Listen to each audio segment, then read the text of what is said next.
one day become successful enough to buy back this property. As of last week, at All In Wembley Stadium in London, I signed my All Elite Wrestling contract extension. And with that bonus money, I gave it to one man that was trustworthy enough to make the magic happen. And here we are with the deed to the house. And I am now proud owner, the proud owner of this new home, my childhood home, that eventually my kids and my kids' kids will grow up in and have new memories just like I did as a kid. Because tonight, live in front of the world, you get to say goodbye to Swerve's house.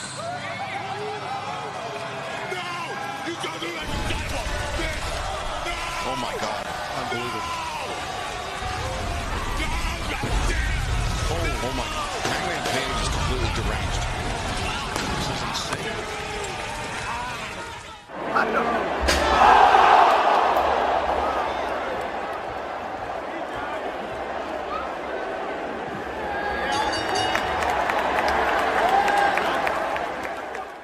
Specifically, Drew, CM Punk is not done with you.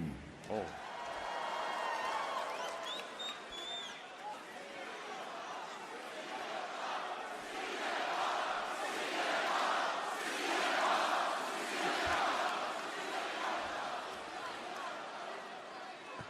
I don't believe you.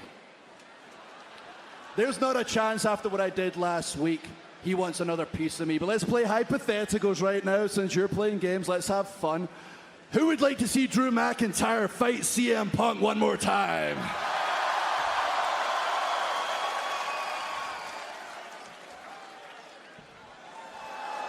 Yeah, it's going to be CM Punk and Drew McIntyre at Bad Blood one more time. And Drew, I can assure you of this.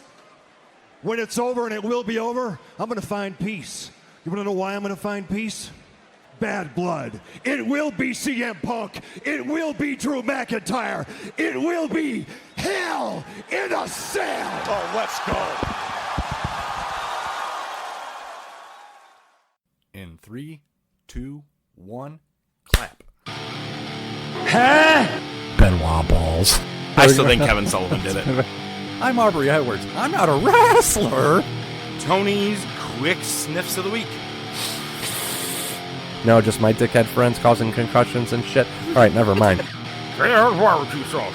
So good, half the face don't work. With Hogan that close up on the fucking camera reminds me of my racist uncle. I know you ain't listening, but you know who you are, you fucking racist. Uncle. Oh my God, for real, don't tell me that's his name. Oh, no way. I was kidding. I swear to God.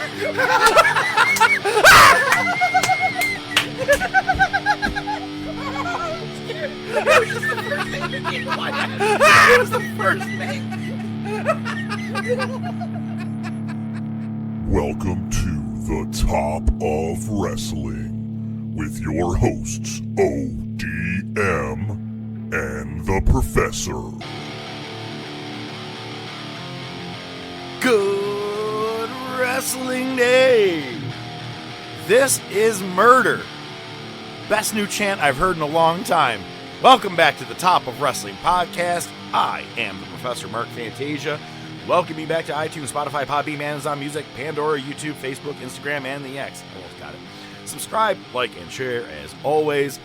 This week, as always, going to be a fun one. Going to be something that we're going to be breaking down a pay-per-view that was not only so fucked up to watch, but we're changing our top topic this week. I know we talked about doing the top jobbers of all time, right? But apparently we did that episode. Well, here's the best thing, and listen, I know I'm breaking the rules. I'm cutting in because I got the story's even funnier. The story's even funnier. I went back at the notes and I looked, and there's an episode. It says like top 10 or unsung jobbers edition, something like that. So I listened to the episode. We never talked about it. Get the fuck out of here. So I don't know if we moved it to a different week. I haven't done a deep dive on the notes, but I listened to that episode. It was that episode, and you know what? We probably pivoted because that was when Punk showed up in AEW. Was that episode? Oh, then it was a total pivot, and we were like, fuck jobbers. I 100% remember it now. Because it was that. It was also it was the weekend. It was the weekend that was whatever. The weekend it was August 2021. I remember it very fondly. Yeah, well, it's like, who cares about jobbers? Wow. We jobbed them twice now. we bumped them twice. Well, it's fucking, that's one, that's poetic, and two, I was listening to a little bit of Taker's last podcast, and he referred, like, his co-host was trying to say jobbers, but I don't think he wanted to say jobbers. He was trying not to be disrespectful because he's not in the business. We say it don't matter, but right. And Taker kept referring to them as jabrones. Oh, I like that. Not even jabronis. Pretty close, but jabrones. Jabrones. I had to beat this jabron that night. I like that. Nice. There you go. Can I tell you? This week. Can I tell you that it's not even Thanksgiving, and I'm just super excited and thankful because not only is it the beginning of our new season, it's the beginning of the NFL season. Big Dubs, hit the music! The Bills make me wanna shout, kick your heels up and shout, throw your hands up and shout, throw your head back and shout. Come on now, the Bills are making it happen now. Stand up now, come on and shout. Yeah, yeah, yeah, yeah.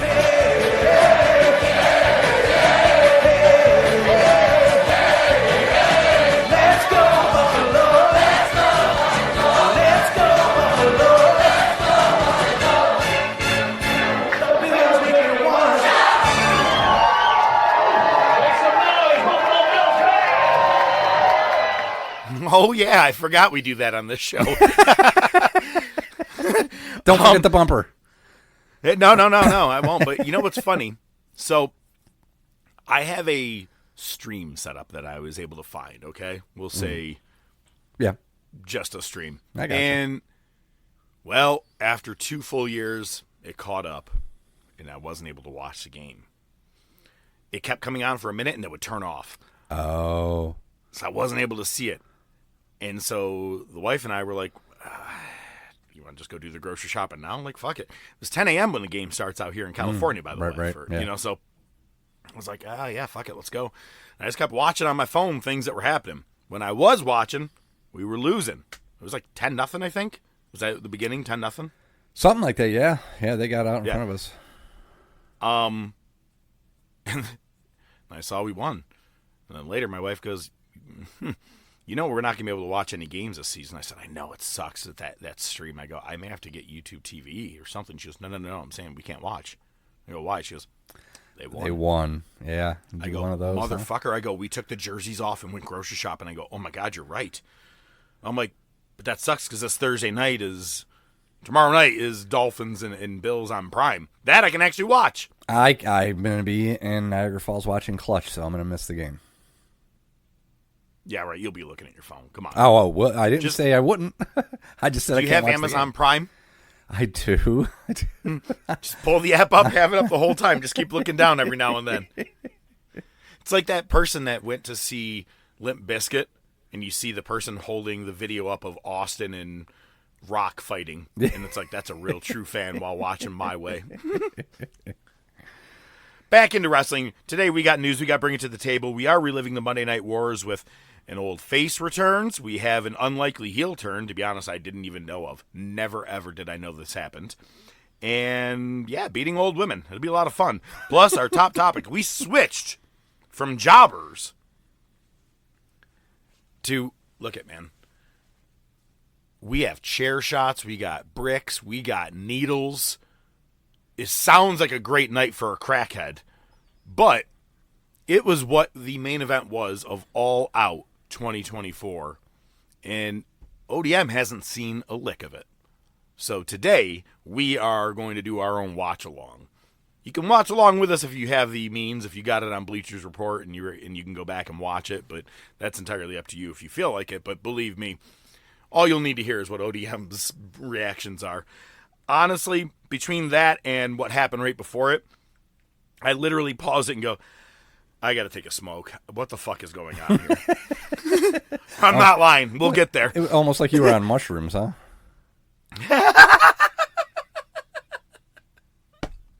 Your head normally gets that big and small, right? Well, I have to say, I am very sad to hear the passing of James Earl Jones. Dead at 93. Not bad, I would say. I don't know. It's close enough. If you say so, I can look at All right, you. fine. Give me yours. Give me yours. You're not Hakeem.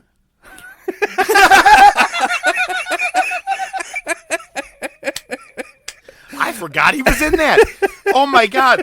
Of all the things, I mean, you're seeing, what is it, Darth Vader. Darth Vader, always a big one, yeah. Of course, everybody's always going to remember Sandlot. Sandlot, yeah. You know what? To me, my biggest one, and I know that I don't think you've ever watched it. We talked about it. The movie Best of the Best 1 with Eric Roberts, Christopher Penn, and James Earl Jones. It's about a U.S. karate team going to Korea and competing. He's the coach. Yeah, okay. And a team don't mean nothing if you don't give a damn about one another. God, nobody's going to have that voice again. No. That and my fucking sophomore math teacher for some reason sounded a lot like him. Okay. No lie, he's like, you are a sponge, Mr. Fantasia. You just You soak sound up like everything Burl you learn." Ives doing the Grinch. Stink. Stank. Okay. Stunk. I'm sorry. Give me something other than you are not a king. You said 3 fucking words. I'm at least trying to give a sentence over here. No, I am your father. Oh, Jesus. I know I can't do the voice. That's why I'm not doing it. Know your role. You're Shut your supposed damn to mouth. be the impressionist. Yeah, well, I can't impress this one. Okay, well, let's talk about something I was not impressed with, and that's AEW All Out. I know in the note says All In. All Out! Because it was last week. But Nobody's watching anyway. fair enough. The opening contest was MJF versus Daniel Garcia. MJF had a really cool video package where it was his song very, very slowed down with a symphonic orchestra of his song, very slow, just beating the fuck out of Daniel Garcia. Just that whole promo package. On commentary, by the way, we have Tony Schiavone, Nigel McGuinness, Excalibur, and Daddy Magic. And I go, Jesus Christ, we are off and running. His main point of being there was only strictly for Garcia's match. Sure. Come on, buddy. Come on, buddy. You got this, buddy. Actually, I feel like I was a little closer with him than I was James Earl Jones. Yeah. You feel my nipples. They're getting hard. All right, that was a little bit of Peter Griffin. Yeah. I'm going to stop doing impressions for the day. Very good, very good. So, this match had spit, snot, and low blows left and right. So, Garcia, like, I've watched him on the mic. He spits a lot when he talks, a little bit of Big Show-esque. But in the match, he was doing a lot of it, and he was, like, kind of, like, drooling down at one point. And Menard started to he's like, well, you know, when you're bleeding from the nose, it kind of... He was, like, kind of explaining it. This dude, because he was bleeding from his forehead, actually, not even from his nose, had the biggest, easily 3 inches of snot just dangling from his fucking nose. I debated making it a photo for today in the background here just to piss you off. It was gross as fuck. Thank you for not doing that. And no problem. And then after MJF gets a low blow, wins the match, he goes to try to shake Garcia's hand. Garcia goes, yeah, sure, why not? I'm like, oh, Jesus Christ, this is stupid. Mm-hmm. And then MJF goes for another low blow, but he stops it. And Garcia stops it, and they fight a little bit. Garcia ends up doing the pile driver off the top rope. So you didn't get the win, but you got the move on him. But right before he did the move to him, he spit in MJF's face. Ew. MJF had the biggest, whitest piece of spit going from his nose all the way down to his ear, across his cheek, and it was just there for like a minute, and I was like, I can't do this. So yeah, way to. I heard he's not necessarily re-signed, but way to put over anybody else other than MJF. So Daniel Garcia That's as highest as you'll ever get, that match right there. That's probably for the best. I gave that one a 6 out of 10. As you know, we do it out of a 10 ranking because I'm sure that one of these matches are going to be an 8-star classic from Uncle Dave. Probably. The Young Bucks defeated Claudio and Wheeler in a meh match to retain their tag team titles. I gave it a 4 out of 10. Can't wait to see what Meltzer gave that one. Will Ospreay and Pac. It was one of those ones you just watch. Nice. And you knew it was going to be that match. To be honest with you, as soon as the bell popped, it was what I wanted for Drew and Punk. As soon as the bell rang, the crowd, stood up and just immediately started clapping. I was like, God damn, all right, I'm in. But then 4 minutes in, these marks start cheering, this is awesome. Match hasn't even barely started. Exactly my point. And all it was a shitload of counters. You could say, like, this is wrestling, maybe, but I don't know. 2K. Outside of that, I give this an 8.5 out of 10. Holy shit. I will give you a goddamn Match of the Year candidate. Just, there were moments I was like, man, is Ospreay going to drop this title after 2 weeks after just getting it from MJF? Pac had some moments, man. It was good. Real good match overall. I'm going to go ahead and say this right now. It's not until later that I had this written in here. Ospreay, like 17 pieces of the Kinesis tape. Is that what it's called? Kinesis tape or something like that? Close enough. Kinetic tape. Kinesis, kinetic tape, yeah. Yeah. Kegels. His whole back was fucking loaded. Claudio had it. Yeah. Danielson had it. At least one person in every match had a shitload of this tape on him. Like, at some point, you're either using it too much to make it look like you're hurt, or if you're actually hurt, stop. Stop wrestling. Imagine that. Probably different in both companies. It way too much on people. Way too much lately. So, in London, Willow Bertha Faye and Tomohiro Ishii stood tall over Chris Statlander and Stokely Hathaway. But 2 weeks later, Chris Statlander got the win where it actually meant something in a Chicago street fight. I'm actually glad that Statlander at least got the win here. Sure. This match, I'll give you a 6 out of 10. It was your basic every street fight you've ever seen. You got tables, chairs. I don't think there's a ladder, but there was barbed wire. Thumbtacks. Just your normal stuff. Yes, definitely thumbtacks. But Chris Statlander pulls out a chain that had 2 wrist straps on them and strapped them to both of each other. And it became technically a Russian chain match, is what they were calling it. Because that's what a Russian chain match is when it's... Because, I mean, you had the dog collar match where it's to your neck, but if it's in your wrist, apparently it's Russian chain. No one tried to do anything where they wrapped it around themselves to use a move, thank God. But Chris Statlander actually wrapped it around Bertha Faye's head to the point where she actually had to tap out. Bertha Faye came out Bertha Faye less than normal. Her hair was in braids. There was no smile. She came out for a fucking fight.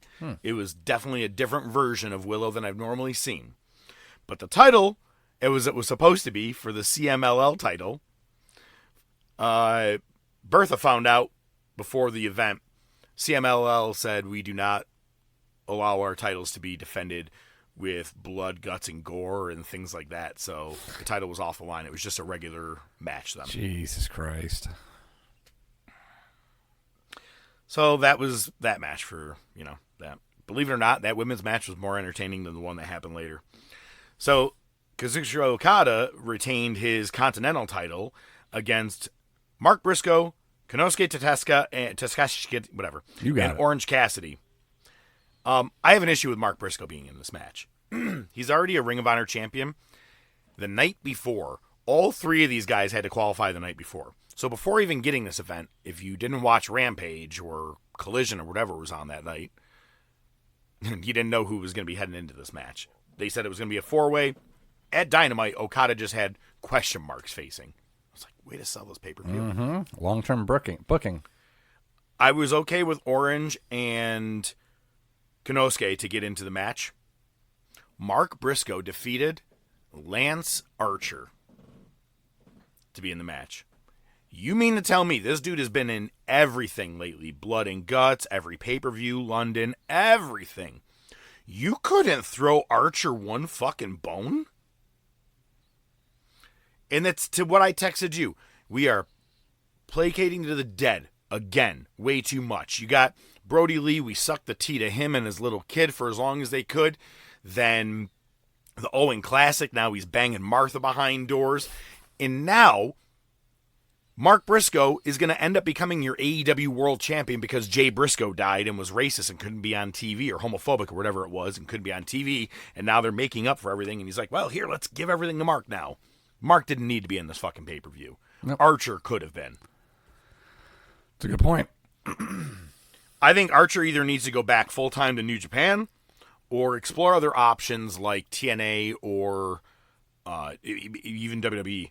I mean, he used to be in both at some point, so options. Right now, you're not doing shit. Yep. Man, could you imagine if Jake Roberts and him showed up together in WWE?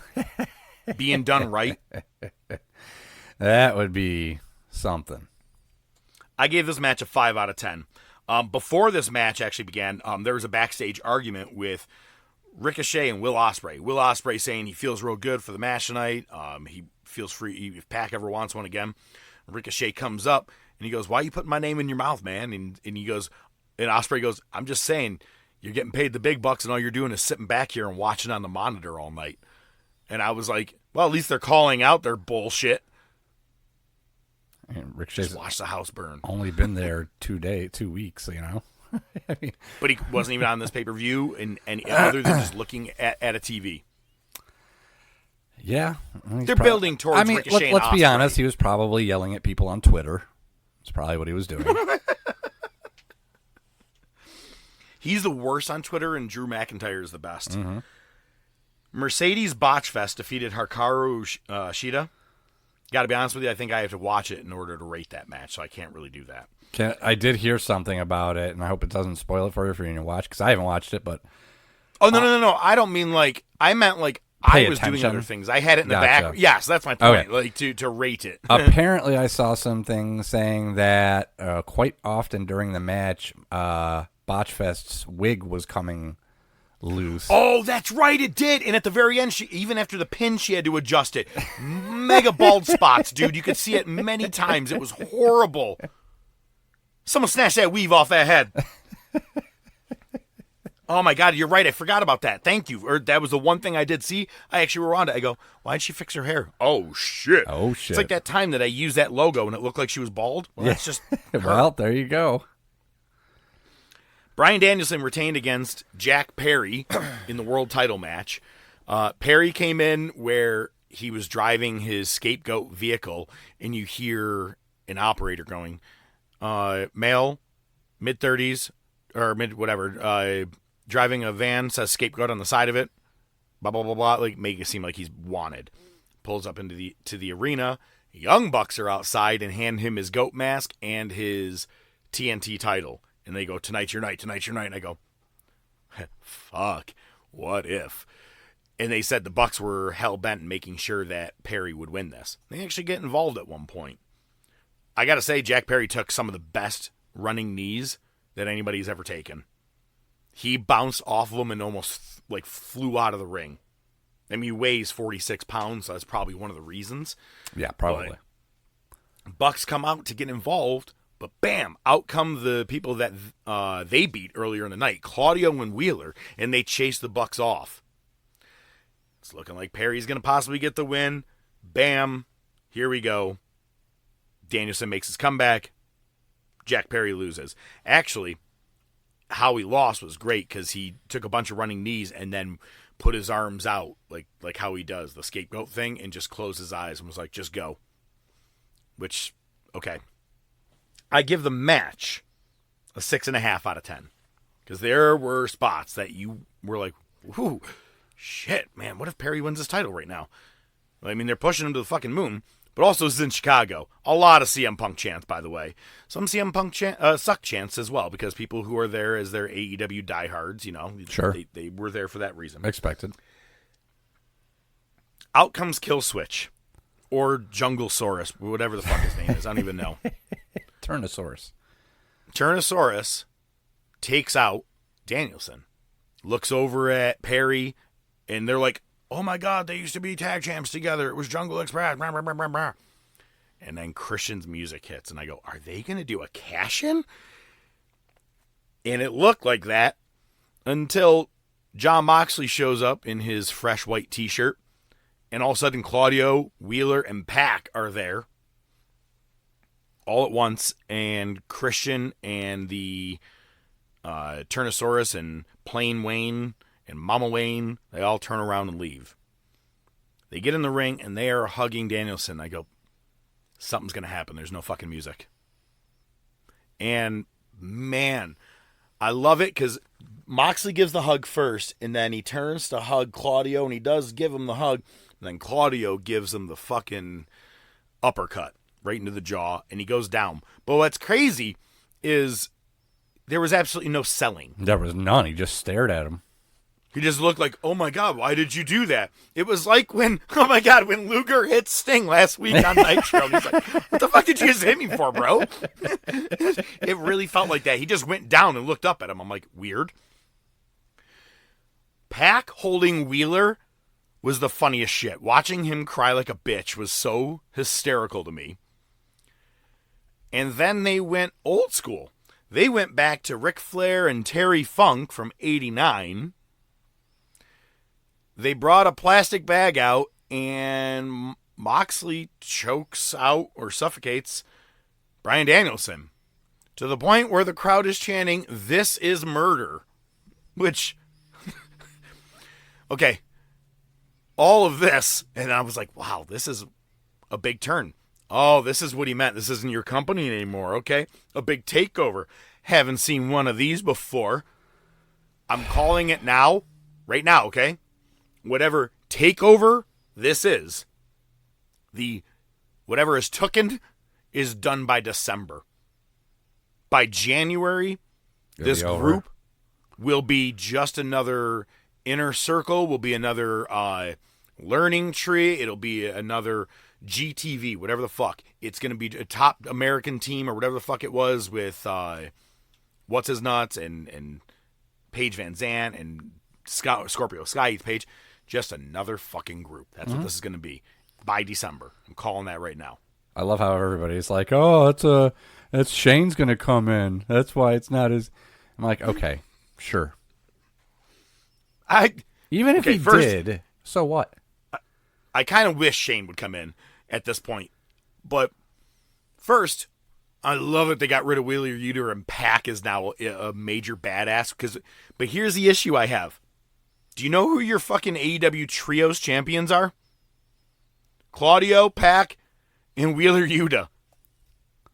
Where was the logic in this? Why not just have Wheeler stay a heel with you guys? Cocaine's a hell of a drug.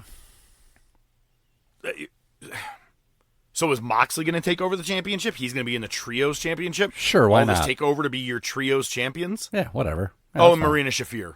Oh, yeah. Give the title to her. That makes sense, actually. Isn't she getting... She's with Roderick, right? I believe so. Well, now she's in the Blackpool Cuckold Club. I'm not going to give too much information because we are going to be doing it in the watch-along. But as you all know, Hangman Mustache Page defeated Swerve Strickland in a cage match. I give it a 5.5 out of 10.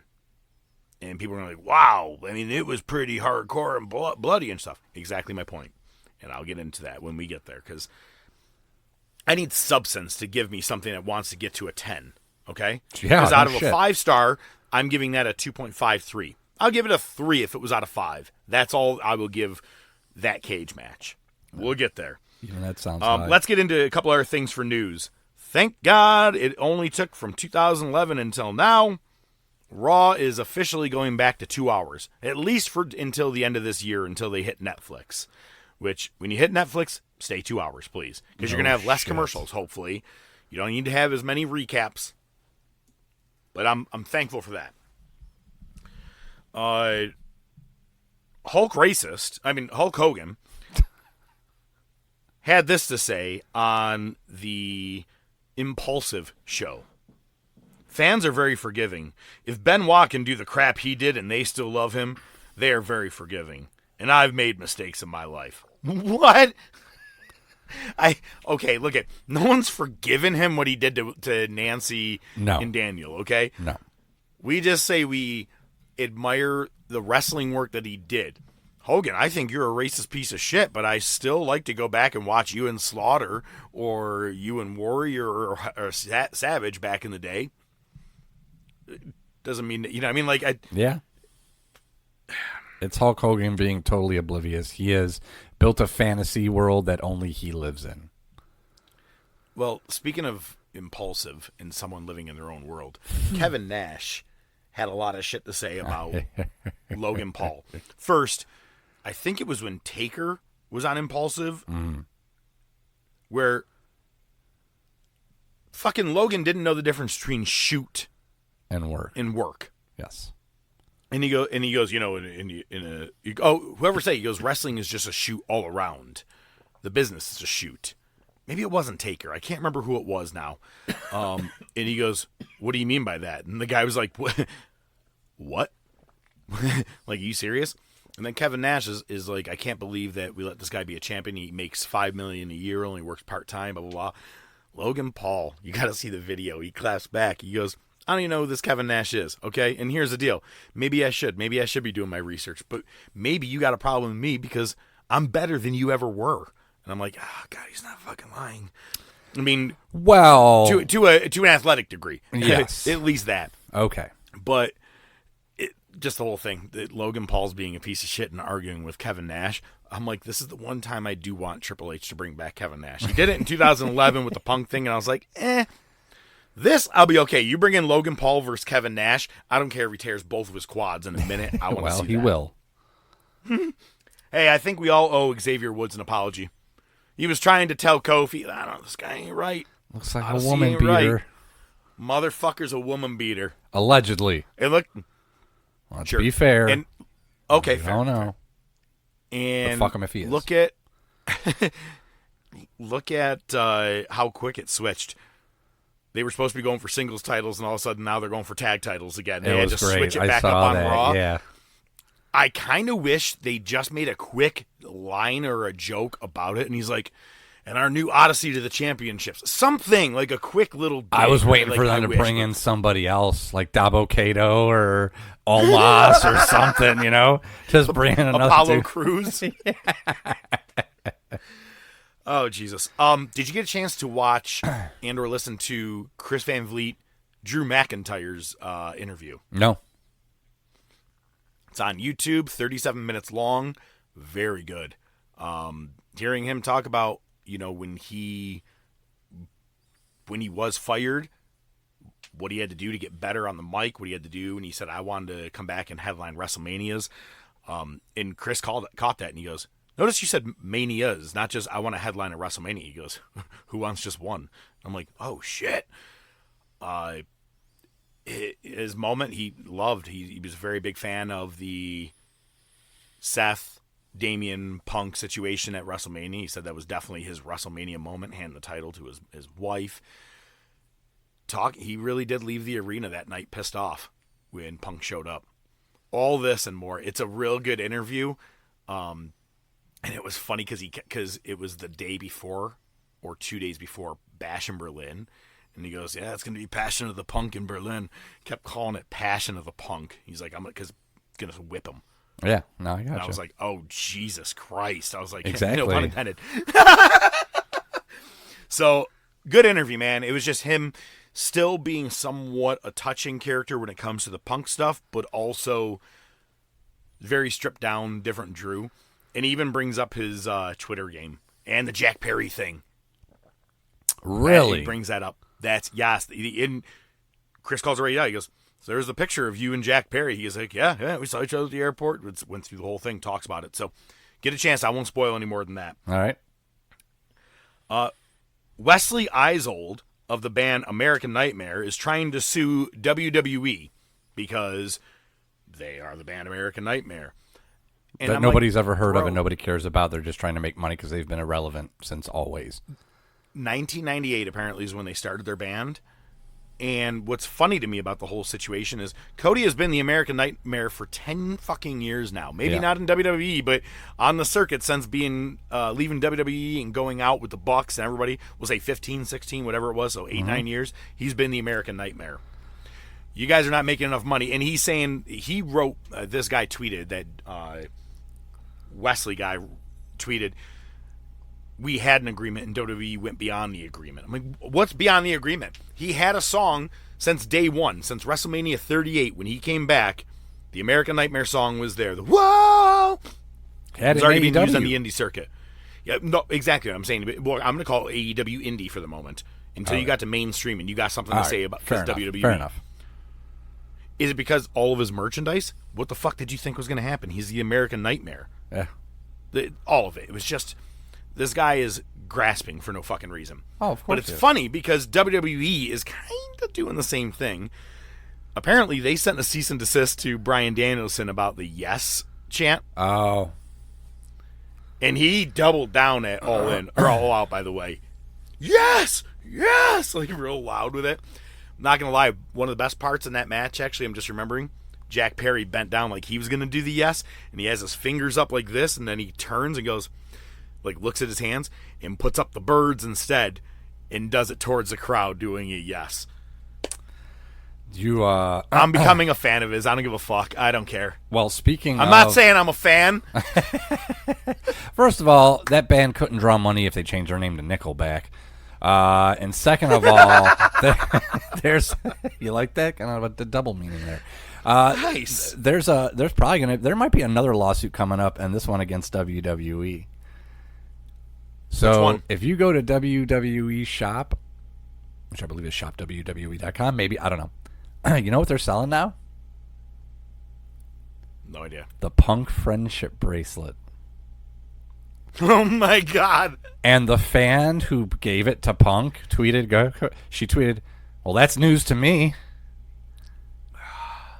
Now, I don't think there's change the color. I don't think there's a legal basis there, but that's hysterical. I mean, yeah, it's not like the girl think about it. Copyrighted her work. It's just a fucking friendship bracelet. Exactly, but you're like, a fan. Recreate this. They use your shit as part of one of the biggest angles in wrestling today, or at least right now. Yeah. And now they're going to make money on it. The angle's still going on. The bracelet's been destroyed, but now you can buy it, and she doesn't get any money. That's kind of fucked up. I think if they make, like, let's say, $5 to $10,000 off it, here's $500. Go fuck yourself, all right? Yeah, you can buy as many beads as you want. Probably less than you know that. what I mean? Like, yeah, they should be lucky to get a point on it, probably. So, but still, thought it was interesting, funny. Speaking of being a fan, did you know that Bailey's fan Izzy? She's wrestling now. She's in the She's indie been circuit. wrestling, She's yeah. a champion. She won a title, That's awesome. I can't wait to see if she ends up landing in NXT at some point. That would just be full circle everything. Yeah, I'll be all for it. Very meta. And a feud, a match with Bailey. Well, could you imagine? Naturally, yeah. It would be awesome. Oh, man. Well, it would never be Sasha Banks, but that would be great. Take her wig off. She took your fucking barrette. You take her wig. So, PWI, they released their top 10 of the 500 for 2024. I love that they start doing it in August or September, considering we have months left to the year, but okay. I'm going to go 10 to 1. Number 10 is Mystico, which is the former Sin Cara, if I'm not mistaken. Which one? And that's in CMLL, this, I believe the first. The second one is the one that, like, hurt his thumb, and he's like, stop, we can't wrestle anymore, everybody stop. By the way, this fucking list is skewed as fuck. I'm looking at it. It is not accurate. Number 9, Gunther. Number 8, Jon Moxley. I don't even know how Moxley makes it, other than the fact that he was your IWGP Heavyweight Champion for a bit. But fine, if that's the case. Gunther was the longest reigning Intercontinental Champion. He's now a World Champion. Hasn't really lost anything. Anyway. Number 7, MJF. Another one. Was gone a good chunk of the year, too, if I'm not mistaken. Yeah. Number 6, Damian Priest. I'll give that. I'm okay with that. Sure.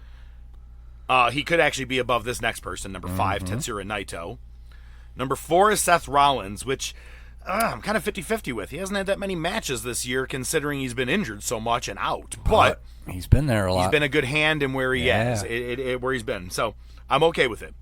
Number 3, Will Ospreay. I'm cool with, because number 2 is Swerve Strickland, and number 1 was Cody Rhodes. Cody's highest ever was number 6. Yeah. And he got number 1, which is cool. I think rightfully deserved this year. Love that Swerve is number 2. I would swap Swerve and Ospreay personally. Yeah, I guess match for match wise, absolutely. But also, I mean, just promo wise, his storyboarding or his story arcing into becoming a champion after dealing with Paige. To me, I feel like it was a better year for him, other than just putting on Meltzer cum squeezes. Yeah, he's doing good work despite being in AEW. So yes. He wouldn't be able to do the work he's doing in WWE though. So I'll give Swerve that. There's no way he can do anything that he is. We watch that match later and you tell me, okay? When we get to the table, you tell me. Okay. Or not to the table, the top topic. Yeah, there you go. I don't think MJF or Moxley really should be anywhere where they were. They ain't doing it. Gunther should have at least been near Priest or above Priest. Agreed. I'd say top 5 personally. Speaking of Priest, or not, I'm sorry, not Priest, Gunther. Did you see Giovanni Da Vinci had like a 3-second squash? He got squashed by Apollo Crews with a roll-up. First match back on SmackDown. After his new gimmick. Awesome. They basically gave him the Claudio gimmick. Yeah. Pretty much, the jet-setting guy who can speak 18 languages. And Yep, I was going to say the world traveler in a way. Yep. Well, with Tony's quick sniffs of the week, if you haven't heard about this lawsuit, you got Kevin Kelly, Brandon, and Brent Tate, which are the boys from Dalton Castle. They're suing Tony Khan for money, payback, because they have not been paid for travel expenses, royalties, and even merchandise. I don't know what Tony's case is on this, but all I do know is that he's in talks with Fox, and I'm going to let you do your thing in a minute, but he is in talks with Fox to have a new show, AEW Shockwave. So we will officially have Dynamite, Rampage, Collision, and Shockwave. Whatever happened to that behind-the-scenes one? Oh, that probably lasted like a week. Don't forget they had the Cody and Brandy show. I even think they were working on the backstage show. The first episode was Cole and Britt Baker. That's all it was. I don't believe there was a second. I believe because everybody was like, "You want to do backstage? What happened with Punk?" Yeah, right. For That's real. all everybody wanted to know until they're like, "Well, we're going to give it for free on TV here and with no audio, no talk at all. Let's see Punk beat the shit out of Jack Perry." Which is still fun to watch. Oh, hell yeah. So, earlier this week, I will say, last week, actually a week ago, before Dynamite began, we see all these clips, and we see actually a video of Swerve Strickland standing in front of his childhood home with Prince Nana, signing the papers, buys his childhood home. Bam. Hangman Page sets that bitch on fire at the end of Dynamite, heading into All Out. There's a couple things I got to say about this. I've been waiting so long. It was great to see the division online of marks and the people who, are experts on everything and detectives and just going back and forth saying, oh, that's not even the same house. Yeah, well, if you look at it from this angle, you can actually see the pillars are structured in a similar way. Just the back and forth. And there was one thing that kept popping in my head. It was the picture. It's our logo. That picture, and in my head, one thing kept just popping in there. This here is 1240 Arroyo Vista. Always has been. You got some mail? Oh, as a matter of fact, I do. It's a Better Call Saul reference. Great job. Nice. I like that. You think the guy's been living here for 40 years and doesn't know his address? Come on. Yep. Pretty much. Fucking hilarious. His name is Hangman. Didn't he used to come out with a noose? He's fighting a black man, burned his house down. I was just waiting for the burning cross, to be honest with you. Jesus Christ! Well, just like you can call him the government now because it sounds like he introduced heroin to him. So, Oh dear God! Oh, I can't wait to get into this. Anyway, on Raw, it's official. Punk McIntyre 3.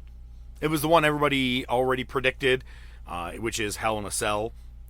And Adam Pearce said, this is going to end on October 5th in Atlanta, Georgia. What did you think about Pierce hulking up and almost sounding like Vince McMahon, taking off his glasses and he's like, "In Hell in a Cell," and then he just puts on his glasses. I kind of liked it. So did I. Yeah. Yeah, it's funny because I've seen a couple memes online where it's like, Adam Pearce can't keep his roster under control. Nick Aldis never has an issue with anybody fighting and this and that. But it's like going back and forth. Bald. I'm like, it is really chaotic on Raw, but that's been what Raw has been since day one. But I'm cool with this match. It'll be the third. There's no bracelet, so what are we fighting for? Mm-hmm. The Wyatt Six in the opening part of Raw, which was commercial free for an hour, in a 30-minute opener, defeated American Made in a 4-versus-4 mixed tag. Street fight. Yes, sorry, street fight. Best part of the match was watching Nikki Cross German suplex to a T Chad Gable, and it looked so good. Look, it's on both parts. He did the right jump at the right time. It looked good, Sure. but god damn, crowd popped for that moment. She looks dead. The other guys just take their mask off, and you're like, oh, it's Joe Gacy, Dexter Lumis, and Eric Rowan. She looks like Samara from The Ring. Mm-hmm. She looks scary as fuck. They need to do that with the rest of them. Honest with you, I'm already over the gimmick. I know I said it before, but what are we doing from here? Great, beat American Made. That's what Weezy and I keep talking about. What do we do next? You can go after Sheamus, credible threat. He's not doing anything, doesn't need to win. I personally say the same thing about Sami Zayn, but they just keep pushing him to the fucking moon. But like, where does it go from here? Are they just going to become normal people and just have matches? I mean, how long can they be supernatural until they just take over the world and end existence as we know it? You know what I think they should do? I think at some point, they better do it soon just to fucking get people more excited in it. And you'll probably hate this idea. Next pay-per-view, he has a match. Towards the end of the match, the lights go out. The lights come up. It's Howdy's in the ring. His opponent's in the ring. And The Fiend's in the ring. The opponent looks at Fiend and is like, what the fuck are you doing here? Turns around, right into Howdy's arms for the Sister Abigail. Lights out. Fiend's not there. Howdy gets the pin. Doesn't even have to do anything. Just get a guy that's short and fat and put him in the Fiend outfit. Just have him show up in the middle of the ring for 5 seconds. I'm going to call the electrician that was here a couple weeks back.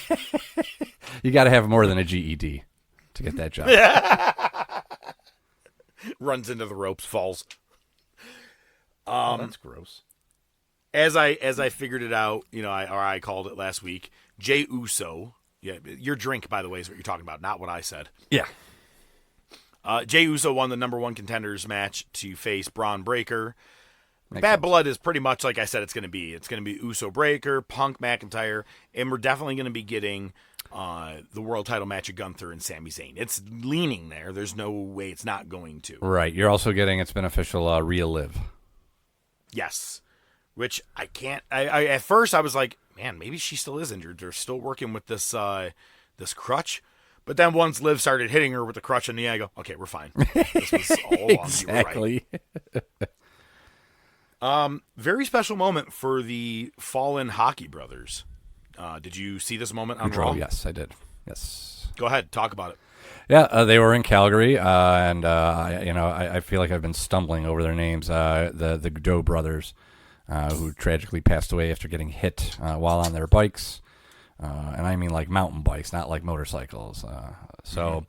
But obviously in Calgary, one of the brothers, I forget which one, I don't know if it was Johnny or not, played for Calgary, or maybe they both did. I used to, back in the day, I could tell you every roster on every hockey team. Now I can barely name you one player from each team. But he came out wearing one of the jerseys and got a good pop. I mean, it was kind of hard to tell simply because Sammy did. Sami Zayn came out wearing the jersey, but it was hard to tell because you had Sammy there, who's from Canada. You have Bret Hart, who's from Alberta, who was there. So it was kind of hard to kind of separate the pop for the jersey from the pop for Sammy, but still pretty fucking cool. But then later they had, was it Caleb Braxton? I don't even know who the fuck the people are anymore backstage. Where the outside of the arena was filled with jerseys and memorabilia. Mm-hmm, Did yeah. you get to see that part? Yeah. That, I was like, wow. And WWE actually taking the moment to talk about two NHL stars, different. I mean... Yeah.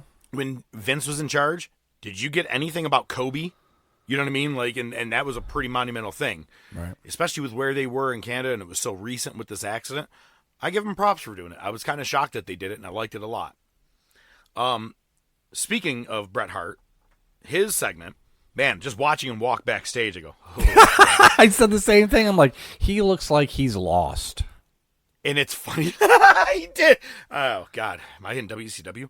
But it's funny because when he was walking, I go, do we have to watch this all the way backstage into the Gorilla? I thought that's what they were going to do. What they did with Jay later on. Thank God they didn't, because that would have been a 40-minute segment alone. He got to the ring, did his shtick, it is normal stuff. And Gunther, okay. Swerve and Hangman needed needles, bats, hardcore chair shots. Gunther was the best heel of the week by just saying, Bret Hart, you're number 2 to my favorite wrestler, Bill Goldberg. Boom, mic drop. And, it was perfect, and he went the full send because he didn't just say Goldberg. Oh, he said the Bill Goldberg. Yep. And his smile, easily my favorite Gunther promo of all time. Yeah. No lie. That was the best. And it's great because before it happened, you sent me a meme, and it said, Bret Hart comes out, hey, everybody, fuck Bill Goldberg. Good night. And I go, I hope that's what tonight is. But the fact that Gunther brought it up, that's great, man. Mm-hmm. That's good shit. All right, man. I like when you have to eat a little bit of humble pie.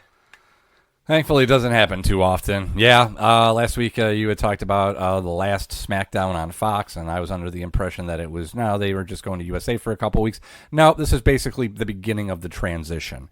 SmackDown is done with Fox. They will now be on USA in preparation of Raw going to Netflix and NXT going to the CW. So I was wrong.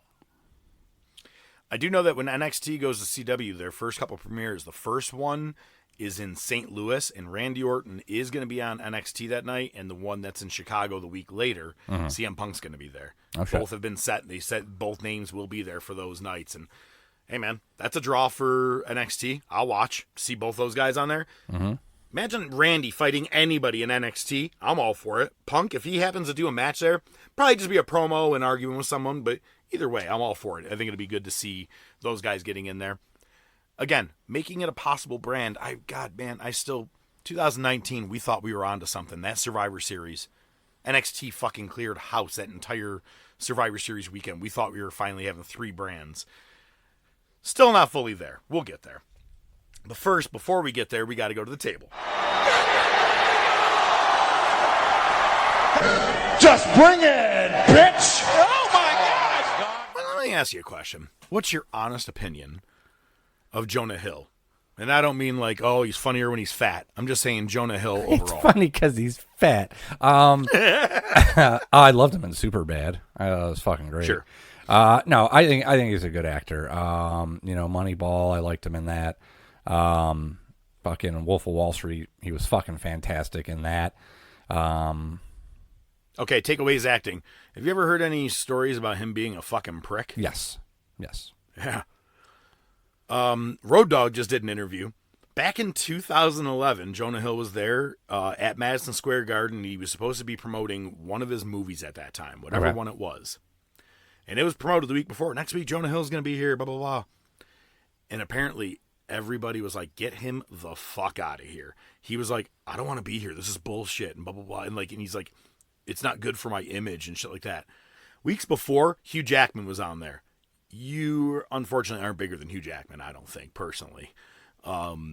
It's just, he was a total prick, and they ended up scrapping every fucking segment and said, yeah, no, you can go home. Fuck you, Jonah. We're good. We don't need you. Wow. Yeah. So, Jonah Hill's a prick. Fuck him. Fuck him any other year. So, I already had to eat humble pie. Now I'm going to give some props to a couple guys I would normally just bust their balls and never give them the opportunity to give them props. But Crosby and Wheezy, they this was more of a Crosby hot take, and normally with his hot takes, I just fucking tune out and turn down the sound and don't fucking pay attention. But he pretty much. So hello, darkness, my old friend. But he made a really compelling point, and I still don't agree with it 100%. But he did, you know. Somehow we were talking about steak. I don't remember. Maybe it was a commercial we saw. Something happened, and we started talking about steak. And I was like, "Yeah, man, I took a stab the other night, and I got a steak when we were out to dinner at this place. I was like, I figured I'd give it a shot, but." Man, I always end up disappointed. And he's like, no, man. He's like, fucking never order a steak in a restaurant. He's like, why would you? He's like, you know how to cook a fucking steak. You know exactly how you want to cook that steak. He's like, just why would you ever order a steak anywhere? Just fucking do it yourself. If you're outside, get a burger, get something else. Why would you order a steak? He's like, it's a fucking waste of money. I'm like, huh. Yeah, but you could say that about any meal. Yeah, I but know I can make is... a really good fucking chicken piccata, but if I go to a fucking place, I'm going to put my... Man, that's the whole reason to go to a fucking restaurant. Why'd you go to a restaurant? You can make anything you want. I feel like steak's different though, man. Because listen, here's the thing. It's because it's probably the only thing he knows how to make. Here's the thing. No. Oh, well, I mean, I'm not even gonna go down that rabbit hole. Anyway, listen, I can. I don't think I've seen him make anything other than meat. Is what I'm saying. If I'm going to fucking Pepper Mill, yeah, I can get my eggs and toast, but I can actually get a steak at Pepper Mill. I ain't. If I go to an Italian, right. But if I go to an Italian restaurant and order a steak, you know what I always am afterwards? Disappointed. All right, I'm just saying that I can't. Except for when we went, and I got that fucking $120 steak. Well, that's the point. That okay, and that was the best steak I've ever eaten. And he's like, well, no, why? You just spend the money on that cut of meat and cook it the way you wanted to cook it. So I was like, all right, well, listen, the one-offs. Like I said, we're going back to Niagara Falls where I went to that restaurant. I might buy an expensive steak from there because that place knew what the fuck they were doing. But I think other than that, I think he convinced me. And Wheezy was backing him up. I think he's convinced me. With the exception of a very high-end steakhouse where I can expect the biggest bang for my buck, I'm not going to order steaks in restaurants anymore. Well, yeah, look, I'm not saying like when you're at Red Lobster, their steak is going to be good. I'm not saying that their lobster isn't good. TGI Fridays, they're that's true. That's fucking true. Just go to Red. But I'm saying like Ruby Tuesdays, the conversation you and I had. Yeah, I'm going to disown you. I wouldn't expect a great steak out of a pasta place. I'm saying what I'm getting at. Black and Blue.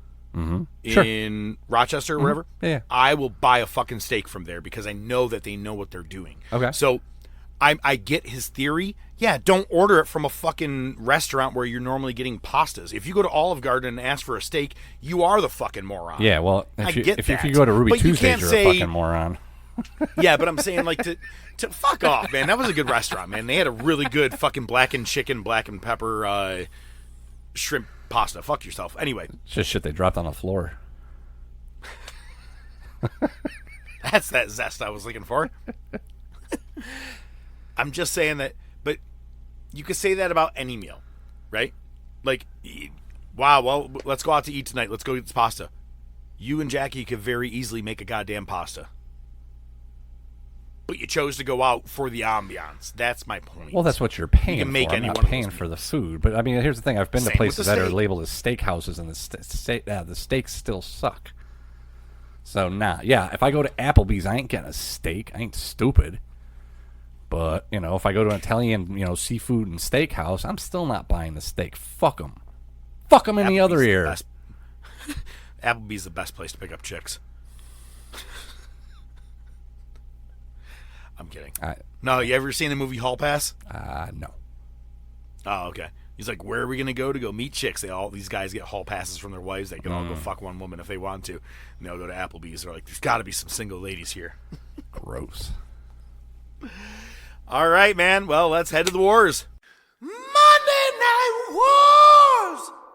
So a challenge has been issued by the big boss man. Any dog lovers back there?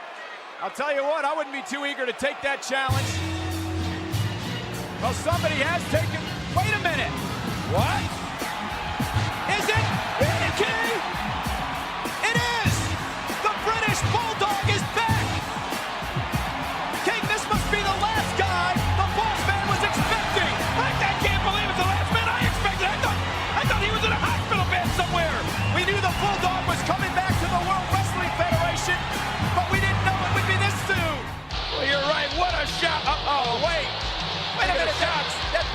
Snow, but it's Al Snow as Leaf Cassidy. What? Another one of Al Snow's alter egos. He's the WWF champion. What else can he prove? It's Austin! The roller stake is here! Stone Cold is here! Stone Cold Steve Austin was in the ambulance! And Triple H, he's gonna get his now! Triple H is gonna get his. Oh, wait a minute! What? It's Vince McMahon! Vince McMahon is back! What is he doing here? That's Vince's wife and everything, damn it!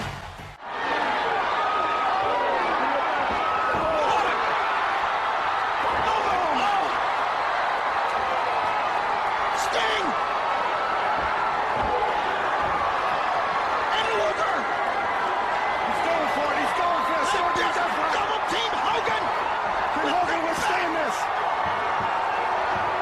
He's out! It's over! We got a new champion! 9 times! Sting has done it! 9 times! I can't believe what I've seen, though! I can't believe Sting used the baseball bat on Hogan! They all double-cross Hogan! Even though it's 2 weeks before the actual season begins, Fall Brawl 99 from WCW. That is what our pay-per-view is today with the Monday Night Wars, as well as, of course, we got Raw, we got Nitro. But, I told you last week I was going to start to pay attention a little bit more to SmackDown in case anything is noteworthy that we might need heading into the show. So before Fall Brawl actually happened, ODM, I just want to let you know on SmackDown, on 9/9/99, kind of like the date for that one. Yeah. Kane came out in his very best head-to-toe black tracksuit and got in a fight with Triple H in the parking lot, and Big Show and Taker get involved at one point. But first thing that happens is Big Boss Man comes to the ring and he says, "I'll take a challenger, anybody who wants to face me as the hardcore champion, but I'd really like to face a dog lover," because he made Al Snow eat pepper. And out comes British fucking Bulldog wearing like a sweat shirt that's like cut off at the sleeves. You know what I mean? Like one of those kind of things. And the jeans. And looks stiff as fuck. Could barely walk. But his music is different. You have the do do do do do do do. Except it has like a little rap beat in the background. It's like boom, boom, boom. I can't beatbox. I think that'll be as far as I will go today on that. But he ends up winning the championship. And then out comes Leaf Cassidy. He did it. Man, I called it. I didn't think that was going to happen, but that was awesome. And British Bulldog just goes, "Here you go." Just hands the title over to Al Snow. So he was the champion for less than 1 minute. I don't even know if that even counts on the record books. I got to look that one up. That's pretty funny. So Hardcore Holly, Crash Holly, they come out. They do their weight challenge. Who wants to fight us? Chyna comes out. She ends up hitting Crash with the weight scale and nearly pins Hardcore Holly until Jeff Jarrett shows up and beats the living shit out of Chyna. And Billy Gunn comes to the rescue, helps Chyna up, gives her the famouser. That's awesome. So wait. He was heel, went face again to face Triple H last week, and now he's heel again by taking out Chyna. Well, I don't know, actually. Chyna's technically heel because she's with Triple H. Yeah. I don't know. Okay, all right. Either way. We also get a shot that Mae Young and Fabulous Moolah are at the ringside. Interesting. Wonder if Moolah was looking to pimp out any of the people there that night. Test, Stephanie come out, and they call out their mom and Pat and Gerald. And the wedding day is set for Monday, October 11th. And I go, ooh, I can't wait. We're only like 3 weeks away from one of my only favorite wedding in WWE history. Can't wait. Yeah, because it happens quick. Oh, it definitely does. But Stephanie ends up calling out. Oh, no, I'm sorry. Let me back up. Terry and the Mean Street Posse come out. You know, her and her 3 new dicks. And she gets in the ring because they want to fight Test. And she does the, "Rodney, Pete, Gerald, Andrew, this needs to stop. Enough is enough." really horrible overacting, but I'm glad they did it on SmackDown. Let her work out the kinks there. She was not great. But Shane comes out, kicks out the posse, and says, guys, I got this. And he says, I'm so sorry for everything, Stephanie. Andrew, Test, I can't wait to have you as a brother-in-law. They hug. Everything's all happy. Everybody loves each other as a family. Yay. For now. Triple H retains the WWE title against Kane by hitting him in the back with a sledgehammer. Ken Shamrock calls out Chris Jericho. Jericho's music plays. Shamrock runs to the ramp and standing there. And then Jericho gets lowered down to the middle of the ring in that little mini cage that Paul Bearer was in Survivor Series 96, right? The one that you have to sit in if you're above the ring, whatever. And he has a baseball bat, and he's trying to goat Ken in. Ken gets the bat, starts beating the fuck out of the cage, bends open the cage, gets Jericho out, beats him until officials come, and then he beats a whole lot of referees because Ken Shamrock and drugs. And after that, Jeff Jarrett comes out and bitching about China, and he calls Fabulous Moolah and Mae Young to the ring, and he goes, Fabulous Moolah, don't you think it's kind of messed up that China's trying to fight men? Moolah goes, well, I'll tell you right now, back in my day, if I was able to fight you, I would have kicked your ass. And he gives her an extremely hard guitar shot and follows up with the figure four. Ba-da-ba-ba-da-ba. Utterly abuse. And then the main event was Undertaker and Kane versus Rock and Mankind for the tag team titles in a Buried Alive match. Undertaker and Big Show? I said Kane, didn't I? Yeah. That's fine. All too easy of a name. It is Undertaker and Big Show, correct. And in this match, one person has to be just covered fully. Triple H has gotten involved a couple of times, as has Kane, with this whole match. But in the end, in a weird thing, Mankind is in the dirt, in the hole, and from behind, Triple H comes and hits Big Show in the back of the head with a sledgehammer. So Big Show goes out, and then Triple H pours the dirt on Mankind. Your new tag team champions are Undertaker and Big Show. Why did you knock him out? Like, I didn't understand the logic behind the whole thing. Yeah. You knocked out the guy that you just helped win the tag team titles, but whatever. And that's how SmackDown went off the air. New tag champs. That was SmackDown in a couple of minutes by the Professor. Now on to Fall Brawl 1999. Oh, it only gets better from here. Opening match is ICP and Vampiro versus the Filthy Animals. Specifically, well, this just completely topped SmackDown. Yeah, specifically Kidman, Ray, and Eddie. Tenay is mentioning that ICP, they're widely hated by a lot of people, but that's the way that they prefer it. I'm like, okay, sure, fine. Ray comes out, and his hair has been bleached blonde. He looks like Mexican Eminem. He actually looks like what Dominic looks like in 2005. Yeah, pretty much, actually. Yeah, you're not wrong. Holy shit. Wow. All right. Crowd was hot for this. I wasn't. Even seeing ICP getting their ass kicked was not worth it. Kidman hits a shooting star press on Vampiro to get the win. Ray's hurt, and Kidman and Eddie carry him to the back, kind of like AEW. But the best part is Heenan goes, what, is he too lazy to walk back? I love that one. I don't know if we actually said that about how Bryan Danielson was taken out of the fucking ring. But that's the one thing we didn't talk about. The paramedics just said, fuck it, let's just drag him out. And he's like ass down while his arms and head are barely being held in his legs. And it's like something you see in a cartoon. You can see Danielson bracing to keep himself up. And that's what this kind of looked like, too. Okay. Terrible. Next, it's got to get better from here, right? Well, not really, because it's Kaz Hayashi versus Lenny with Lodi for the Cruiserweight title. I just can't get over the fact on how much of a Jericho parody this has become. And I really think that Jericho, because at this point he's such a lost cause on AEW, his next gimmick should be Lenny Lane from 1999. Oh, my God.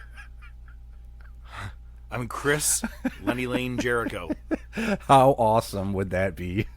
I don't know, to be honest with you. But it really is. terrible. It's funny because I didn't even notice it because I was really not into. I think once post 98 happened, I checked in a couple of times for Nitro at 99. Right. So all this, watching this, is new to me, really. But no, I didn't realize that Bischoff was like, "Oh, you're gonna go to WWE? Well, we're gonna do the fake Razor and Diesel on you, and we're gonna make a Chris Jericho wannabe over here." Mm-hmm. Huh. Fantastic. Yeah, can we talk about the fact that these two are on a pay-per-view? Anyway, Lenny retains, and when they show the title, he put pink curled ribbons all over it. Yeah. WCW. Yeah. Gene's in the ring with Sting. Says, Luger, you're close to losing my friendship. Hogan, he's all right. And Back in Black, it's showtime. And I thought it was a Nitro because all of a sudden we're doing interviews in the ring on a fucking pay-per-view. Exactly. You ain't lying. Next, you get Brian Knobbs, Hugh Morris with Jimmy Hart versus Shane Douglas and Dean Malenko in a no DQ match. I want to point out that earlier on this show, they did the website interview, and they had the Revolution there, talking about how everybody's got their match tonight. And Saturn says, I'm saying it's going to be a clean sweep for Revolution tonight. Okay? Well, here's the first match for the Revolution. It's Shane Douglas and Dean Malenko. Hugh Morris hits a moonsault and pins Malenko clean in the middle of the ring. Pretty fucking awesome. Clean. Not even gonna say 1, 2, humorous. 3, no interference. Yep. All right, fine. Well, maybe it's not Good a clean prediction, sweep, Perry. But, yeah, but okay, fine. Well, next you get Saturn versus Rick Steiner for the TV title. Nick Anderson has a black armband on. Tenay calls it out. Brian Hildebrand, also known as referee Mark Curtis, has passed away recently. So, and it's funny because commentary mentions, oh yeah, you see Tenay and me, we have black ribbons on, and you'll notice that Heenan doesn't have one, but he has a shirt with a black gun on it. Jesus Christ. I don't know. Well, they called him the Shooter. They called the ref, his nickname was the Shooter. Oh, okay. Still, though. It's pretty Took funny. me a minute on that reference. So anyway, yeah, Rick Steiner wins. Bobby Heenan would like to shoot someone. Yeah, he probably would have.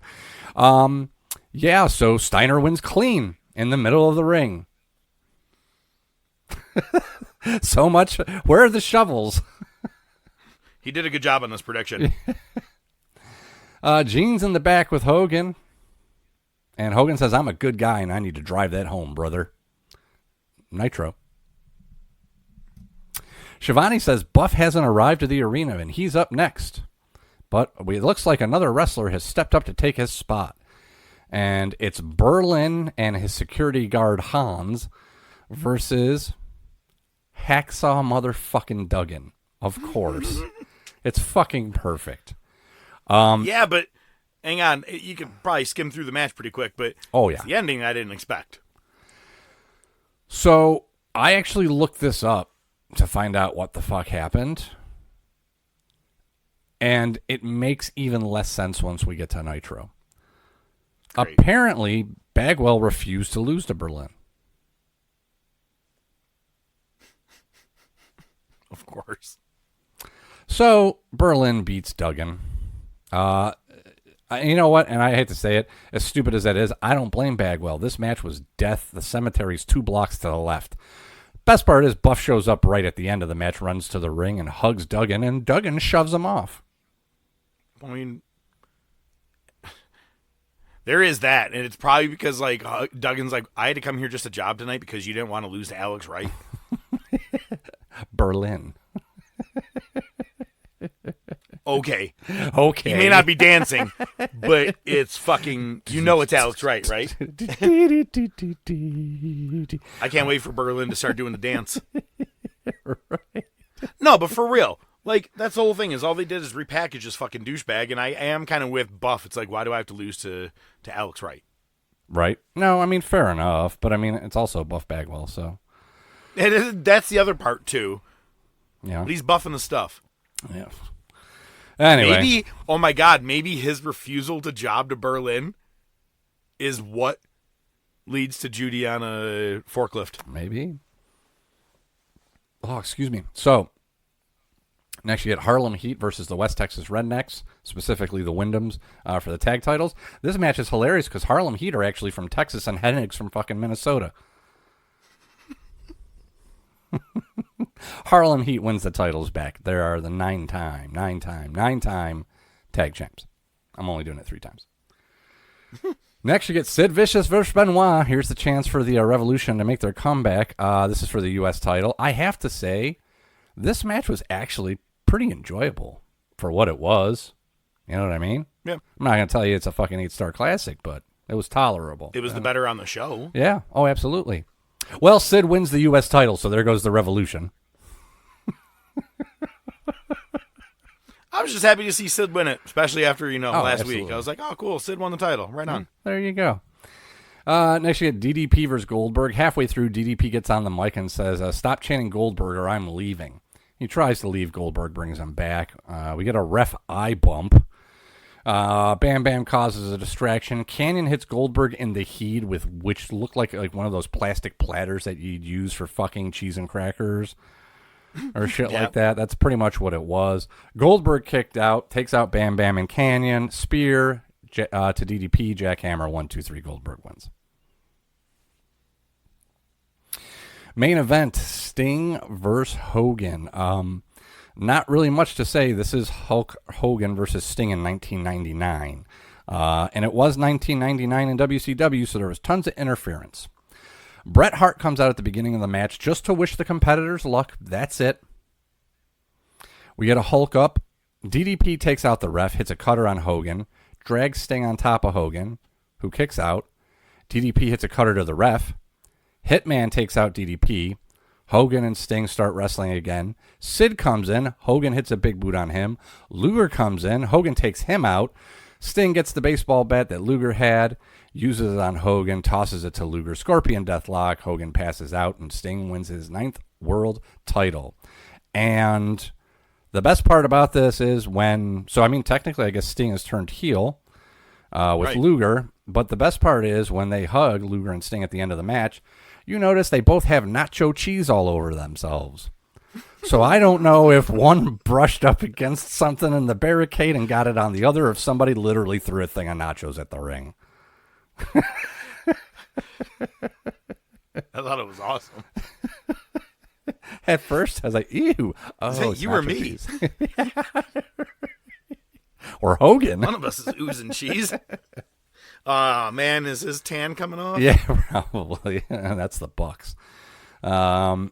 All right, so let's go to Nitro. That's September 13th, 1999. Benoit versus Malenko. This is their second go at the number 1 contender match. Winner gets the world title shot tonight.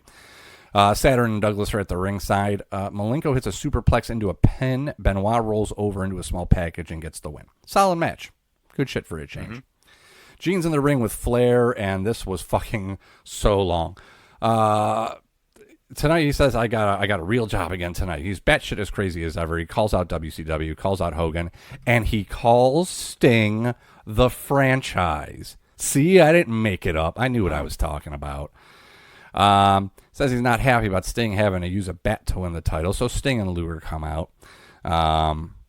And Flair goes, hold on, guys, hold on. I'm going to show you how to read that format. You see what it says on that format? Go check it out. It says Ric Flair, 10 minutes. Jesus Christ, 10 minutes? Are you fucking kidding me? I like that they're calling out the call sheet of how much time someone gets. It's my time. Oh, shit. I tiptoe backwards. My bad. My bad. Yeah, they... I don't know, man. They just go back and forth. The overreaching point is Sting is basically telling Flair, you made me who I am. Flair says, well, I was going to retire, but I watched last week's show and said, they can't do it without me. I mean, you're fucking half right, I guess. Luger attacks Flair. It's a beatdown. Hogan and Bret make the save about a minute too late. They set up a tag match for later. Sting and Luger are backstage. Luger says he's not even medically cleared, and he doesn't even have his gear anyway, so it doesn't matter. Berlin shown arriving. Then we get Ricky Rackman on the ramp for a bonus smattering. Then we see J.J. Dillon on the phone. He wants an update on Luger's medical status. Well, we find out he's been cleared for 3 weeks. Next, you get Eric Watts versus Disco Dish Rag. Sid's watching from the back. He mumbles a promo during the finish of the match. Dick Nuts win, cuts a promo post-match. Sid out, chokeslams him, powerbombs Watts, pins him.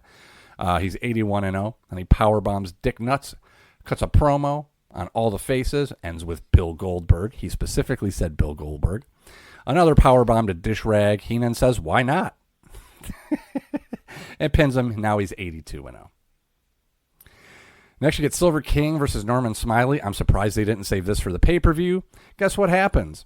Sid comes out, but not before Silver King gets a win on TV, which, amazing. Then he gets powerbombed. Then Smiley gets powerbombed. Double pin. Now he's 84-0. Steve Regal and Dave Taylor versus the West Texas Rednecks. Vincent's with them still. Regal gets hit with the cowbell. Barry Windham gets the pin. Jerry Flynn and Jimmy Hart to the ring. Goldberg then comes out in plain clothes to the ring with no pyro, but still has the entourage. He apologizes to Flynn. I just need a few minutes. Everybody's just jacking TV time tonight. Calls out Sid, says he wants a match tonight. Sid's watching from the back, and he says, it's not going to happen until I say it's ready to happen. He packs his bag, and he bounces. Flynn attacks Goldberg, spear, jackhammer. And then one of my favorite things that Bill Goldberg always does this. If he's not in a match and he's just in a segment like this and he hits the fucking jackhammer, he goes right into a pin. And he did that here tonight, too. And this time he realized a little quicker that he didn't need to do it, and he got up. I've actually seen a couple of those. He's in a couple of those where it's like wrestlers forgetting what they're doing. Like when Great Khali in a battle royal decided to just walk over the top rope. You know, like, the fuck are you doing, man? Same with this one here. I've seen a couple of these. It's like 1, 2. No, I was kidding. That's what I would do if I was in a match. Exactly. Next, you get Brian Knobbs and Hugh Morris versus Harlem Heat for the tag titles. It's a DQ because the Wyndhams run in and Harlem Heat run them off. ICP with Vampiro versus Lenny and Lodi. Some random kid comes running in and runs to the back and runs all the way out of the arena, and security's chasing him. You have no fucking clue until Shivani says, oh, remember a couple weeks on Nitro we showed you that video that threw a party for Lodi at his house? Yeah, that's that kid. Like, they literally... I swear I thought it was Hogan's kid running it first. I know, it might have been. Who the fuck knows? ICP wins, and we all lose. The murderer. It was Hulk Hogan's kid all along. Benoit's in ring for a promo. Oh, my God. He's the one that did in Nancy and Daniel. Okay, you didn't need to actually say it, for Christ's sake. It was Kevin Sullivan. Well, it's funny because Benoit's in ring for a promo next, and he's talking about the demons coming out. I think it's a while before that happens. He says Sid tapped out during their match, and it's been keeping him up all night. And he calls out Sting. And then Rick Steiner comes out, and Shivani says, what's he coming out for? Good fucking question. Apparently, Benoit gets a TV title shot instead of a world title shot tonight. So Benoit wins the TV title. I don't get this company, man. I mean, imagine... Oh, my God. Well, that's like the LA Knight dropping his title and going and winning the NXT title right now, but that's like a day later. Yeah. This fucking company. Figure it out. Next, you get Eddie Guerrero versus Saturn, who has the Revolution with him. But the Filthy Animals come to the ring. Conan comes out looking like he just came back from the Bahamas. Saturn gets the pin, and then the face stables face off afterwards. Okay, sure. Tonight we're going to get our wins. There it is. There's one. Yeah. Next, you get Berlin versus... Two, actually, in a row. Yeah, right. Next, you get Berlin versus Buff. The best part of this is the translator joins commentary. What are you going to translate? They speak English. Sometimes they say it with a thick accent. Bodyguard gets a shot at when the ref's not looking, and Berlin gets the pin. Well, then what the fuck was the purpose of what happened last night? He didn't want a job on a pay-per-view. Apparently not. Well, what's funny is that you didn't get paid for the pay-per-view then either, really. Exactly. You know what? Choices like that, you're going to end up being a gigolo one day. Yeah. Probably. Let's see. Main event, Sting and Luger versus Hogan and Bret Hart. Couldn't we just get Bret versus Sting? Wouldn't that have been better? Could we have not just gotten that match? I just want Brett versus Hogan. Yeah, well, there's that too. DDP runs in with a bat. Hogan's able to take DDP out. Hart has a sharpshooter on Sting. Ref's distracted. Luger hits Brett in the face with the bat. Sting gets the pin. Good night, folks. Raw. Taker and Show are backstage. They're talking about jumping somebody, but then we see Kane pacing, and we hear that everybody's waiting for Triple H to arrive. He is the most wanted man in WWF right now. Mankind's pacing. Rock's walking backstage looking for him. And then we see Linda McMahon with the Stooges. Stooges are trying to stop Linda from going to the ring. We see Triple H and Chyna arrive with a police escort. Linda and the Stooges come to the ring. It's great because Linda doesn't know how to hold the mic yet. Because she's like, you see her, she's like holding it like parallel to the floor, so she's covering her entire mouth instead of just holding it. She's just holding it out like that. But do you know what she's doing? Speaking into a mic directly, which is actually correct. She's not wrong, but in the sports world, those mics, you're supposed to hold them right to your chest or like right below your throat. Thank you, Professor. Oh, go fuck yourself. I thought it was funny. Well, anyway, Taker, Show, Kane, Mankind, and The Rock are going to have a match to face Triple H. First pinfall is going to get the title shot at Unforgiven, but who's going to be the champ come Unforgiven? Someone tonight is arriving that has a rematch clause. It's Austin. Triple H and Chyna come out. They beat down the Stooges. They run down Linda. Tell her, you need to pack it up and go back to Stamford. Show and Taker show up ringside, but the cops are still there. And then Rock and Mankind show up. The pyro goes off. Kane comes out. It's a brawl. Triple H powders. Taker's in plainer clothes this week than he was last week. Pretty much. He's ramping up for he's this ramping didn't up. even have a logo on it. I know, right? He's ramping up. Jeff Jarrett's with Michael Cole and Miss Kitty and Deborah. Issued an open challenge tonight for any female that'll challenge him. They review the segment from SmackDown. Shane is shown arriving to the arena. Cole's with Mankind and The Rock. Rock calls Cole a jabroni, runs down everybody, including Mankind. Mankind does his Rock impersonation. Jeff Jarrett and the ladies to the ring for the open challenge. It's Luna Vachon that answers the call. She gets her ass beat. Ivory comes in for reasons, takes the guitar and hits a heat shot to Luna. It's a DQ, so Luna technically wins. Jarrett don't like that, so he physically threatens Lillian Garcia. Backs her up into the ring and puts the figure 4 on her. All right. Austin shown arriving to the arena. And then Terry Taylor's with Chyna. She cuts a promo on Jeff Jarrett. Fink announces a strap match between Devon and Farouk. Bubba does his stuttering promo. And Devon tells Farouk to bring his black ass to the ring. Bubba hits a heat shot with a chair while the ref's distracted. Takes Bradshaw with the steel steps. Bradshaw gives a receipt. The Dudley's powder. There you go. Cole's I kind of like seeing the Dudleys. They're pretty funny. Cole's with Taker and Show backstage, and Taker's like, you know what time it is, Cole's like, yeah, I guess it's time for me to leave. And he just hands Taker the mic and just leaves.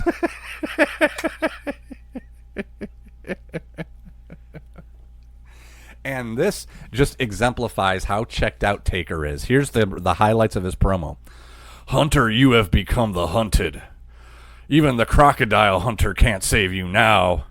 I'm going to be on you like leopard pants on the girl on the front row's ass. He put that together 45 seconds before they went live. Probably. That's how that was. Hunter, hunted. Hunter, that's hunted. like a crocodile. Ooh, crocodile. Ooh. Crocodile, sometimes they go after a leopard. I saw a fat girl. JR calls British Bulldog to the ring. He's got a green suit on. I think that's the fanciest we've ever seen him. They talk about him winning the title. He can't move in this fucking jacket. He can't looks move at so all. stiff. If you wanted to, if someone appeared to his left, he had to just physically take his feet and shift his whole body facing another way. He couldn't turn his neck or anything. I don't know what anybody was thinking by bringing him back. Yeah, no, it was not good. Well, it's funny because that's basically what this. So he talks about, why'd you give the hardcore title to Snow? Well, he deserved it. Well, I wanted to prove to people and all the haters and all the doubters and all the dirt sheet writers that I could come back after this injury. Yeah, I don't think that's going to work the way you think it is.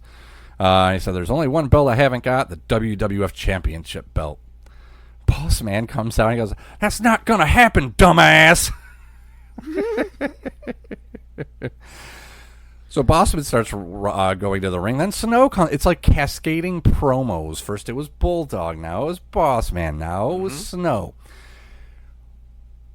Al Snow calls Bossman Ray over and over and over again. I fucking dug that. It was cool. Which back then, I don't think anybody really understood it. No. Until that moment, you're like, well, probably his real name is Ray. Okay, I'm getting it. It's kind of like when Ken Shamrock, "Come on out, Mark." His name is Undertaker, bro. Oh, you done fucked up now. Notice we didn't see him for a few weeks after that. Exactly. He wants to put Boss Man in a cage, like the one that's above the ring right now. He's like, "I want a cage match with you that's surrounded by Hell in a Cell." And Boss Man says, "Well, I'm only going to do it with the hardcore titles on the line." And Snow, they both accept. And Snow says, "Oh, I'm going to have some of Pepper's family members in between the two cages." And I go, "Oh my God, I forgot about this travesty." Oh, yeah. So he has a couple people bring out some Rottweilers, and then Bulldog and Boss Man brawl, and Snow has the handlers drag the dogs to the ring to chase off Boss Man because Attitude Era. Poor dogs. The one was freaking the fuck out. I know, he's right? Like, there's like thousands of people around me, and you guys are all in my Yeah. face. What the fuck is this camera guy? One tried to bite Al Snow. That's fucking hilarious. If you watched it, it jumped up going at him. I was like, this is awesome. Yeah, probably not a good thing. Cole's with Mean Street Posse and Terry backstage. Joey Abs calls Stephanie a tramp. We come back from break. We see the EMTs running through the hall. Shane is down. Fink's in the ring. He's going to announce the next match, but he gets booted by our third ring announcer of tonight. So it's Joey Abs with Mean Street Posse versus Test. Abs calls Test out. Test gets a quick win, and Mean Street Posse swarm. Shane comes to the ring, spears Abs. Mean Street Posse goes after Shane. Test makes the save. And then Test and Shane chase Mean Street Posse all the way to the back to the point where they get in an SUV to chase them. Sure. We're at the top of the hour here, and we get Austin versus Triple H for the world title. But no, not really, because Triple H comes out with the cops, cuts a promo, and says, "Hey, on SmackDown, you ran that ambulance or the semi into the ambulance. You blew it. I signed a warrant for Austin's arrest." How the fuck did you sign a warrant? You dumb bastard. It doesn't work that way. But anyway, I forgot. At the end of the Buried Alive match, Austin showed up in the ambulance and the semi took out Triple H. I forgot about that. Yep. He tells the cops to arrest Austin because Attitude Era. Triple H comes into the ring once he gets handcuffed and he clocks Austin. And I got to give credit to the people that were playing the role of the cops, unless they were real cops, because when Triple H did that, they grabbed him. Like 3 of the cops grabbed him and threw him into the corner and started threatening to arrest him. A small, subtle thing that I just... No, that's real. Yeah, no, I'm saying that's a good part. Yeah, you're right, because normally they're just like, hey, no, stop it. Next, you get Godfather versus Chaz. Chaz says he broke up with Mariana. Oh my God, they show, Christ, this scene. on Heat, Chaz broke up with Mariana because she cheated. And Godfather says, "Hey, this is my first, I don't know if I should offer you these hoes or not. You've had some bad luck with women lately. But it's my first day back, so let's just have a wrestling match." Well, guess who comes to the ring? I'm so sorry. Mariana. She's crying, and she has a black eye, and she says, "Why, Chaz, why?" Well, I'll tell you one thing. Godfather ain't, pimping hoes is one thing, but he draws the line at domestic abuse. So he just beats the shit out of Chaz and gets the win. He's like, "I like to whip him with a hanger where you can't see it." Bag of oranges. Oh my God, what the fuck? It's from a Family Guy skit.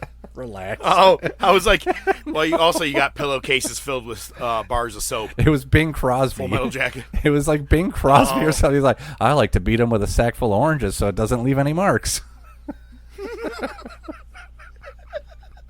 Terrible. Just terrible.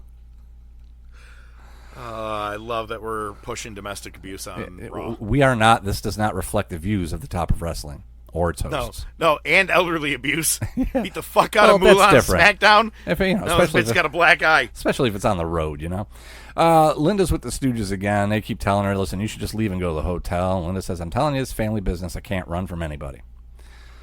Jericho. I'm here for the ring boy, Linda. That's why I'm here. Make sure the ring goes up and down. The cage comes down. The ring is the name of my dick. Jesus Christ. I'm just going to give that one All right, second. let's move along.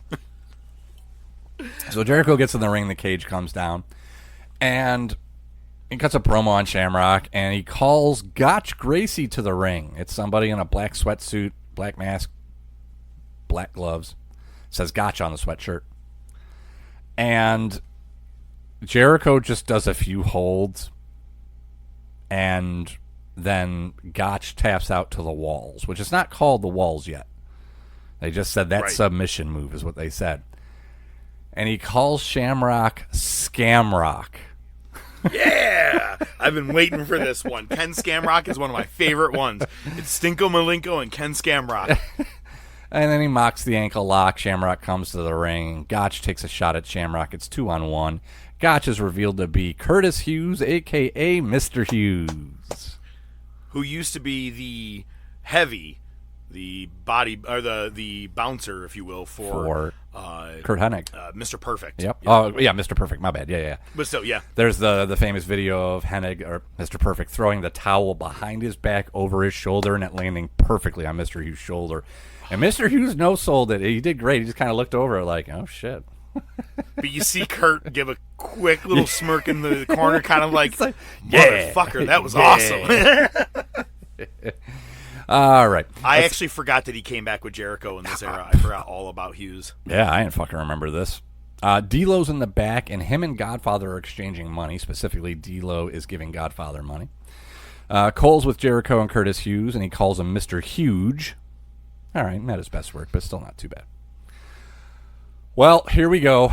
It's Taker versus Big Show versus Mankind versus Rock versus Kane. First pinfall gets a title shot at Unforgiven. Media and Viscera show up. They take out Mankind. Taker takes out the ref. Tim White runs in. Kane takes him out. 2 refs in. They get taken out. Officials come in. They get beaten down. Hebner is the last official in the locker room. He comes to the ring. He sees what's up, and he immediately turns around and runs to the back. Fucking hilarious. Fuck it. I'm out of here. Yeah, fuck this noise. Prince Albert and Crash Holly come to the ring. They get taken out. Chaz, Stevie Richards come out. Then the entire fucking locker room empties like a floodgate, like a zombie movie. Everybody just runs to the ring, and then they go to the break. That's the end of the match. Fucking attitude era. Mm-hmm. We come back from break. The refs are getting tended to. They're all yelling at Hebner. Next, you get Val Venus and D'Lo versus Steve Blackman and Sexual Chocolate, but Sexual Chocolate doesn't show up. D'Lo wins with a frog splash. As Blackman's heading back up the ramp, we see GTV on the Tron, and it's video of Sexual Chocolate and the Godfather in the locker room with the hose. Now, the 2 hoes are dancing on the table like a stripper would, and JR keeps going, "We're going to lap dance." JR, I don't think you've gotten a lap dance before, because that's not what's happening at all. There's no lap involved. He goes into a fucking strip club with the face that he has, and he's like, "I like a lap dance." They're like, "Well, we do them up on top of the table here, sir." We can't afford to let the other side of your face stroke up or down. Oh, man. So we see a limo arriving. Wait, I gotta say, you keep saying Sexual Chocolate. All I could hear is Sexual Chocolate. I was with Wheezy there, and I were playing darts, and we're just getting silly. You know, a couple chicken nuggets in, and I don't remember like how it came up, but I just started doing Randy Watson doing the I believe yes, thank you. She said, "Thank you very much." What did it say? Well, what is it? Give him a sense. All the beauty of pride. Give him a sense of pride. Make it easy. I never walk in anyone's shadow. Because the greatest. Because the greatest. Yo, it really is a fucking fantastic scene. That boy, good and terrible. So if you ever hear us do the good and terrible, that's it. I thought it was a trash bag. All right, anyway. Triple H and Chyna come to the ring. They got a promo on Linda. They call her to the ring. Tell the world what happened today. Austin forfeited his shot. He goes to the bottom of the line. I don't think that's the phrase, but okay. Linda says no twice. Triple H grabs her by the arm, and we hear, "No chance. That's what you got." And JR goes, "Oh, that's Shane's music." Nope. It's Vince. Vince is back. Pop. Shoves Triple H. This is personal. You listen up, you son of a bitch. Who gave you the opportunity? Takes his jacket off, tells Linda to bounce, throws the jacket at Triple H. Glass breaks. Austin comes in, whiffs the first punch on Triple H completely. Hebner gets taken out. He calls for the bell. Austin and Triple H fight up the ramp. The cage starts going down. Austin sees it. He brings Triple H to the ring, hits a stunner on him. We get extra attitude, which was like 5 minutes long, and all it was Austin celebrating, drinking beer, but at one point he left a beer for Triple H. Triple H grabs it, drinks it, gets on the fucking corner, comes back down. Austin hits another stunner, and it's great because it's one of those ones where as soon as Triple H sells it and bounces back, he just spits the beer out. It was fucking, it was good to see. It did not need to be 5 fucking minutes long, but fine. Well, it was never aired on TV. It's for the people who were there. Oh, fair enough. Okay. Night. Yeah, fair enough. That's just a courtesy of them putting that on there for you. Right. I've been to a couple of them. Like, I remember one of them, it was like SmackDown went off the air, and Austin it was just basically, oh, here, Mankind, you want a drink? Here you go. Stunner. Everybody handed it to a stunner, and everybody's like falling for it, and you're like, right. And he's like, no, I'm not going to do it. I'm not going to do it. Bam, does it to Earl Hebner. It was, basically the ending of every fucking Attitude Era event. Yeah. Well, and what's crazy is everything that you just said that happened in the Attitude Era isn't nearly as fucked up as our top topic. That's right. We're talking Swerve Mustache 4. Ladies and gentlemen, it's now time for... Best there is, the best there was, and the best that there ever will be. Hold 2, arm bar. Sodas rule. Yeah, they do. Hold 3, the moss-covered, 3-handle family gradunzel. It's me, Austin. Just when they think they ain't got the answers, I change the questions. I did it for The Rock. This week's top topic. You know something, Mean Gene? John Cena. Wrestling's not fake. The Rolex wearing what? Diamond ring wearing what? Kid stealing, woo, wheeling dealing what? Limousine riding what? Jet flying what? Son of a gun, woo. Sierra Hotel, India, Echo, Lima, Delta, Shield. If you smell. And now, this week's top topic. The jobbers jobbed out yet again because, again, we've pushed our jobbing top topic out to do a watch-along. It's been a minute since we've done a watch-along. I feel like one of them may have been live. I think the last one was probably Sami Zayn, Roman Reigns live, which didn't even make it to air, if I'm not mistaken. I'm surprised you remember it. Eat a dick. So... It's Swerve Page 4. The first match was at Wrestle Dream, which was just last year. Their second match was at Revolution, the one where Swerve hit Page in the back of the head with a brick. Their third match was a 30-minute time limit draw for the right to face Samoa Joe at that following pay-per-view.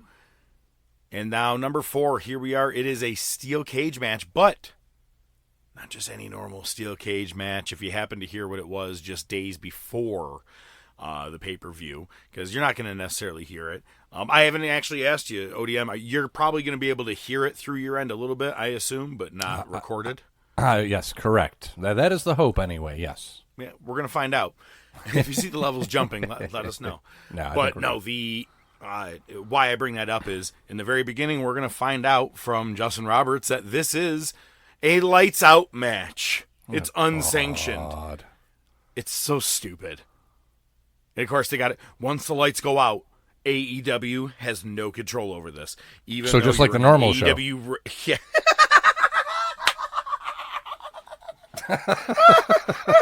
Touche. We don't have to watch the match. That was good. See you later, folks. Good night, everybody. That was tremendous. Good shit. But if you guys are set up, because I'm not sure if you know this, if you've ever purchased any of the AEW events through Bleacher Report, they stay in there like a fucking DVR. You can go back and watch any of the old pay-per-views that you have purchased. If it works. So if you did have it, it does. Yeah, exactly. At that point, maybe. During the live, not necessarily. During the playback feed, generally. A little bit better? All right. Yeah. But with that being said, if you are going to watch along, great. If you're not and you want to listen, it's ODM's very first time watching this lights-out steel cage match between Swerve and Hangman Mustache Page. But if you are going to be watching along, we are at 3 hours, 17 minutes, and 34 seconds to be exact. I don't need to wait too much longer. You can back yourself up or pause this fucking episode at that point if you want to catch yourself up at the right time. But here we go in 3, 2, 1. And I like it. We only get to see 3/4 of the arena. It makes you wonder how tarped everything is. This might be the first AEW match I've watched in fucking months. Right? So are you're your not levels responsible going on for what then, or are things you take actually... place, huh? Yeah. Nice suit. Justin Roberts became such a... Oh, the lights went out. Oh. Show's over. I like that he's still talking while the lights are out. Back on. It's no longer an AEW show. But all the logos all over the place. I think I might be a Tell you second behind you. Or ahead of you. Here. There we go. Do you have any music playing yet? Yeah.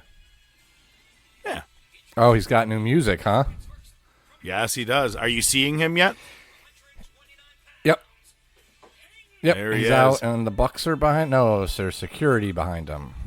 Correct. Yep. No, we're on the. We are actually synced up pretty well. You know Seeing what? That little snarl with that awesome mustache. Yeah. Oh, that fucking sick mustache. This here's 1024 Arroyo Drive. Do you see what's in the background of him while the fireworks are going off? Yeah, the picture. Yeah, that's why I said that. Yeah, because of the picture. So here's the thing.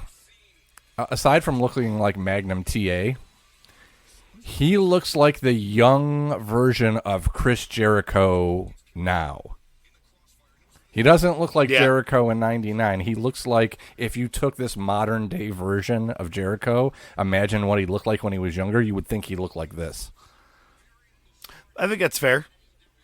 I will say, it's funny, instead of Magnum TA, I think he looks more like Magnum PI. Old Tom Selleck. No, wait, Magnum PI was cool as shit. Whose house? Yeah, there it is.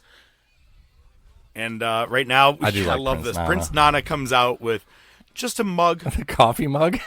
Coffee mug, just drinking. It's funny because in All In, he had a coffee cup like from Starbucks, threw it in the air and started doing his dance. I love the Prince Nana dance. dance. Doing the dance. Yeah. So I made my wife watch Swerve versus Danielson, and I go, "You got to understand this dude's dance." I'm like, "It is fucking epic," and I started doing it. There it is. Oh yeah. Now I want you to pay attention, ODM, and anybody else who is listening now. Swerve is coming out in all white. Yeah. And you got Swerve across his chest. But I want you to pay attention very soon to his right pant leg as well as the back of this white top that he's wearing. All right, so he's got the picture of Hangman burning down his house. He's got some flames around the bottom of the shirt and on the side of the pants and the collars. Same page. Yep, same pictures on the side. It is pretty fucking sick. They call that trolling. Yeah, or is it kind of playing mind games? Like, you did this to my house. That's part of Whose it. house? Whose house? Swerve's house. Hey, man, I'm going to It's apologize. not the right one, though. It's I'm not Royal Vista. Yeah. Always has been. I got to tell you right now, I'm going to apologize for any background noise you might got. I got the BGs from that fucking milk water.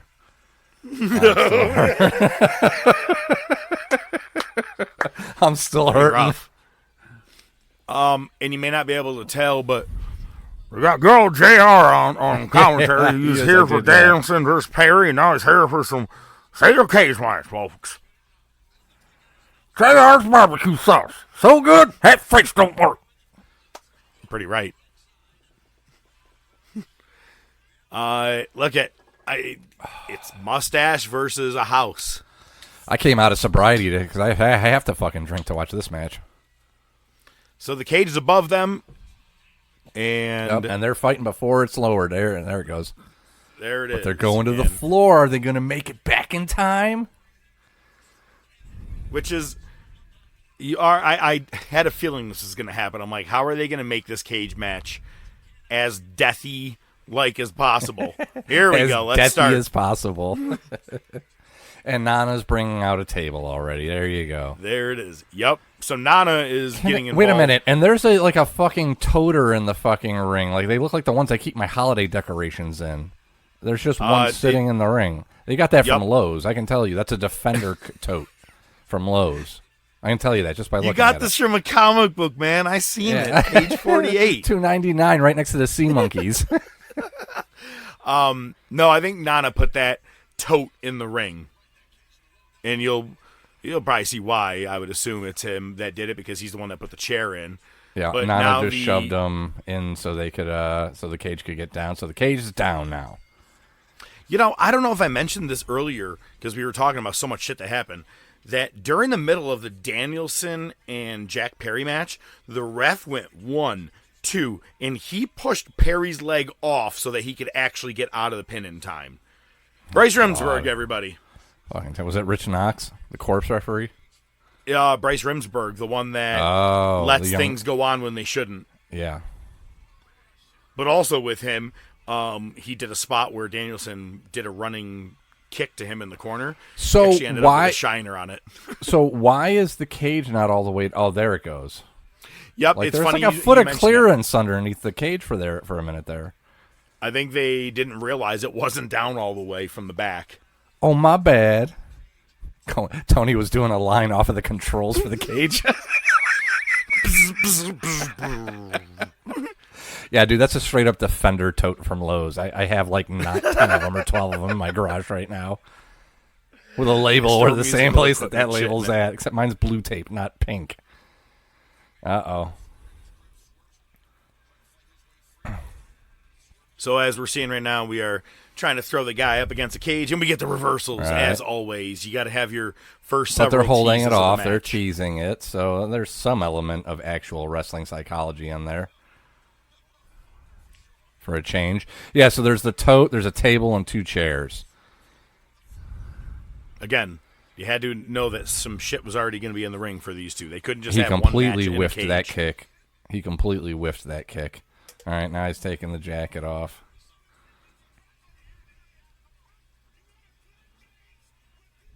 I love Nana right here. He's getting it. He's getting in Hangman's face. You want to play games? Burn people's house down. Started barking like DMX. Oh, oh, oh. Butterfly in the sky. Yeah. Come on. Take a look, my man. So, again, I rated this, what did I give it, a 5 out of 10? 5.5 out of 10, I believe, which would be, 2.75 out of 5? Sure, close to 3, we'll give it, if need be. So, right now, Paige is the one opening up this, or heading to this little box that you've noticed right away. Okay, my totes are bigger than this. All right, but yeah, I think it's the same. And I want you to tell me what happens here. What's he pulling out? He pulled out a staple gun because AEW. And again, not a fucking high-powered fucking gas, just a fucking one you used to hang fucking insulation in your attic. That's fine, but would you take him? Oh, see, now he's finally no-selling it. He just took 3 staples to the chest, 4, 5. Talking about Swerve, he's taking them all to the chest. Yeah. And now he's reversing it and trying to take it away from Hangman. And just hit him in the face with it. Now he's hitting him with it, and Paige is sounding like a little bitch. Yeah. Well, spine, yeah. Spine, back fat the area, flesh whatever. On, yeah, back fat. My favorite kind of rib. I want 1 rib, please. Sure, I'm hungry. You got change for 100? But as you see, look at this. Oh, he's pulling them out. Swerve just begins to pull out these fucking staples, and he's looking right at the camera as he's doing it. Which is a huge contrast from Blood and Guts, where he sold like Shawn Michaels against Hulk Hogan getting staple gunned. Yep. Was those bags of weeds? Oh no, that's fucking pictures. Okay, my bad. Pictures of his family. Pictures of his family. Oh, he's gonna staple them to him. Okay, that makes sense, right? That's because these are pictures that were. I'm sorry, Professor. I'm Swerve's distracted. house. He's bleeding from his chest. He is, both of them. But wait until you see this. Look at Paige had to hold on to it. I don't think it's actually connected. It didn't go in. Yeah. He just dropped it down. It's funny though. Like he's like trying to hold it like it should be there still. He's still holding it like, oh my god. Here we go. God. You a bitch. Yeah. Well, enjoy this one. You a ODM. bitch. Oh, to his cheek. And that bitch stayed. Oh, another one. He's making sure that one's staying. It looks like a Kendrick Lamar album cover right there. It's probably A minor. Now he ripped the picture off of his face. So that doubly had to hurt. He's bleeding from his chest. He's bleeding from his chest. Twice. I'm all for a hatred feud that brings you to something, but it's just doing hardcore looking spots to do hardcore looking spots in my eyes. But again, I can't wait to see what Meltzer ranks this one. Oh God, I'm sure it's gonna be a jizz fest. And you probably just missed it, but Nana is telling Swerve, he goes, kill him. He actually said, kill him. Kill him? Kill him, for he must be dead. You're not Akeem. The Hangman. Akeem. All right. Swerve's getting a chair as Paige goes to the top. And boom, a sort of a heat shot. Hand covering right to the edge of the forehead. chair. Yeah, but his hand was covering it, so it was more like a punch. Still not as bad looking as that big snot wad that Daniel that was Garcia so had gross. earlier. So gross. That brought the milk water back. Blech. He does have a nice looking belt buckle.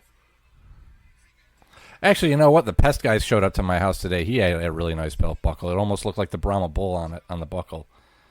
It was a belt like mine. It was one of those ratchet belts. You know, it doesn't have the holes in it. It just ratchets. Ratchet, batshit, dirty old twat. You should fucking look into one of those. It's pretty nice.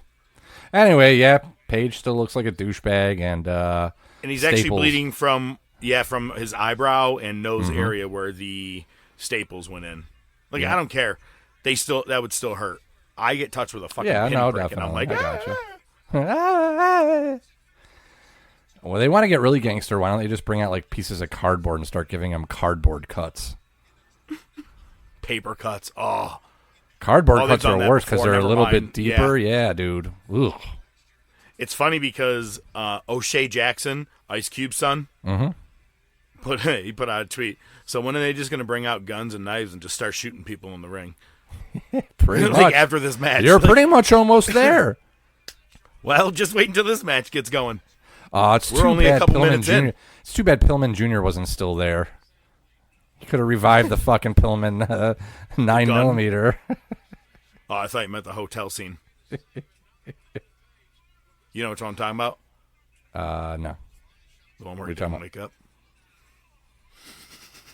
You know what I just said? You mentioned O'Shea. It just made me think of. I was listening to Cypress Hill the other day, and there's that song on their third album. It's just a diss track on Ice Cube. Oh, really? And they keep calling him O'Shea. Nice. Very shitty clothesline from Paige to Swerve while he's sitting on a rope. Mm-hmm. Just smashed his heat into the cage again. And again. There wasn't as much, I'll be honest with you, I mean, not like I'm spoiling anything. I personally don't think there was as much blood in this match that really should be between these two. Again, because I think they were just trying to do spots to do spots. It's got the barbed wire, wrapping it around his arm. Here's what I don't understand. Why would you do this? it? This is the fourth match, and it's in a cage just to signify. He clotheslined him off the rope, okay? It's supposed to signify the hatred between these guys, right? Because it's the fourth time, and it's got to be in a cage. Mm-hmm. Burn the motherfucker's house down. They're going at a snail's pace for once. Like, for Right? once, like, of all the times you could have come out at 100 miles an hour, you didn't.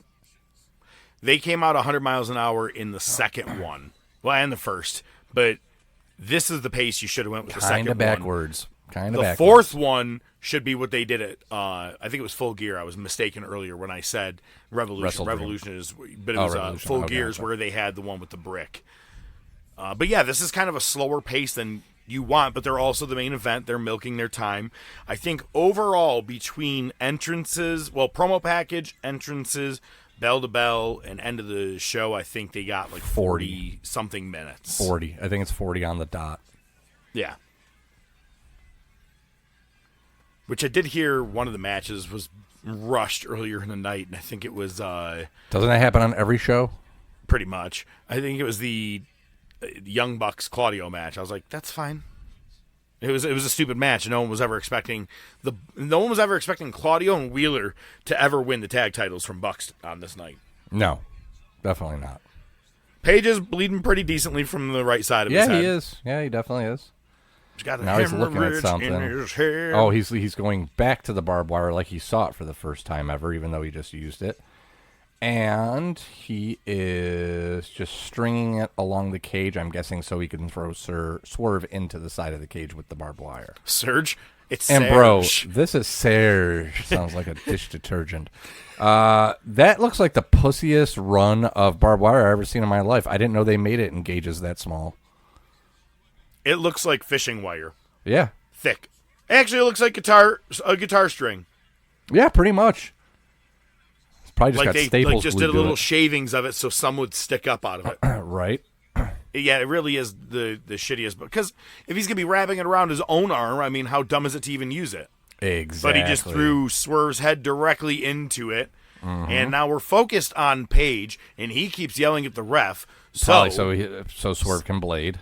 There it is. It's the first thing I said. I go, and we're spending too much time, and Swerve is going to be bleeding any moment now. So as soon as we see Swerve, let's find out. Oh, yeah. And Prince Nana was right there. You know Nana handed him that fucking blade. At least it's not Moxley level where he just fucking blatantly does it sitting in the corner. I do always like watching the one of Hogan in WCW where he takes it right before the chair hit. Mm-hmm. And there he is, bleeding from the forehead. He's bleeding before the chair hit him. And Paige is, laying in some rights. Here we go. It's not picking up. It really, like you said, it's a slow-paced match. Did you see the PWI announcers list? No. Excalibur, number 1. No, he did not make the top 10. Thank God. Nigel McGuinness, I think, was number 1. Interesting. Best thing he does is just pick on Bryan Danielson all the time. Pretty much. During this pay-per-view, he was like, I mean, come on, he's old and fragile, blah, blah, blah. I'm like, Jesus, if they don't end up having a match out of all this shit talking, I'm going to be really mad. Yeah. It would be an extreme waste. Yeah. It's funny because both guys I still think are heels. I think Swerve is technically a heel, wouldn't you say? Swerve does whatever. No, he's a tweener because he plays whatever role he has to. And yes, by the way, for those of you not watching, Swerve is indeed bleeding. Oh, yeah. His head was just on the mat a second ago and left a good stain there. Ooh, I like when you're getting grinded up against his head. His head was being grinded up against the steel cage there. He put his thumb right in front of his forehead so it wouldn't even be touching. Pussies. Calls him like I sees him. Big boot from Page. He's got to taunt the crowd. He's got a little muffin top going on there, Page. That belt's a little too tight. What is it? Everybody likes the Muffin Man or some shit. Sure. Look at this. Yeah, Page how are you going to do that? How are you going to do the buckshot lariat with that cage right at your back? Yeah, I don't think it's going to work, do you, dick nuts? He did do it off of a referee that one time when they had no rope on the top. All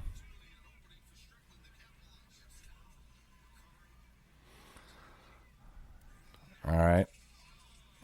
Back at Face first into the cage again. Yeah, you're going to see a lot of that.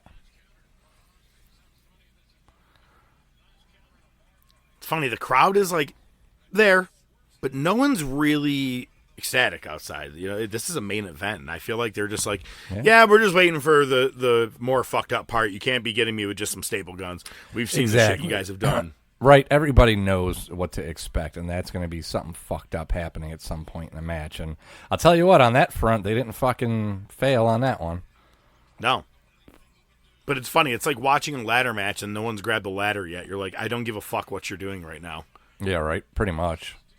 Couple chair shots from Paige. Yeah, again, the pacing on this is just super slow. I mean, I get what you said about, all right, it's the main event, it's a long match, they're going to give it time, they're going to take their time. I get it. But again, this is the fourth fucking match. And Paige hasn't won one yet. So here's the issue. It's an unsanctioned match, but the referee just put his foot on top of the chair and telling Paige, that's enough. Yeah. And Jim Ross actually calls out. He's like, it's an unsanctioned... I'm sorry. It's an unsanctioned match, goddammit. Swerve just took advantage and gave a quick head kick to Paige's head. Now, bounces off the ref to give him a buckshot lariat. But, exactly. He gave him the CM Punk buckshot lariat. Mm-hmm. Ref's checking. Everybody buckles on their knees every time on that flip. Yep. You got to give Paige some credit, I guess. You know what I mean? Like, everybody else tries it who looks like they'd be pretty athletic, and Swerve just fucked it up. But yeah, the ref is getting involved, and JR's like, it's an unsanctioned match. He's just there to either count the pin or he's going to tell you it's KO. Yes, exactly. That's exactly what I was just going to say. That's the only reason there's a ref in there. But the lights are so on, I'm not paying for this electricity.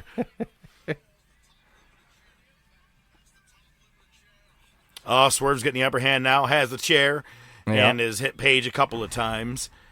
And bam, right to the back. So disturbing. He's propping it up in the chair in the corner, like we've seen a million times before. And by the way, you saying it's so disturbing, that was JR saying it and why you repeated it.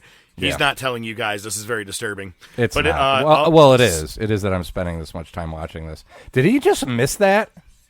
Kind of. I felt like... Yeah, he had the chair. What happened. Yeah, he had the chair set up in between the third and second rope, flat, and he tried to kind of lawn dart him into it, but it looked like Paige fell a little short. It looked like Paige hit the second rope. Here we go. I don't know. Yeah, they only showed us from that angle. Hang on. No, he hit it. Yeah. Because, they're going to always show you the replay, no matter how bad it is. Oh, yeah. They showed the replay of, I think it was like Dante Martin breaking his ankle. They're like, look at this. You want to tell us what Swerve is grabbing out of that box? He is grabbing a cinder block, which took up pretty much the entire toter.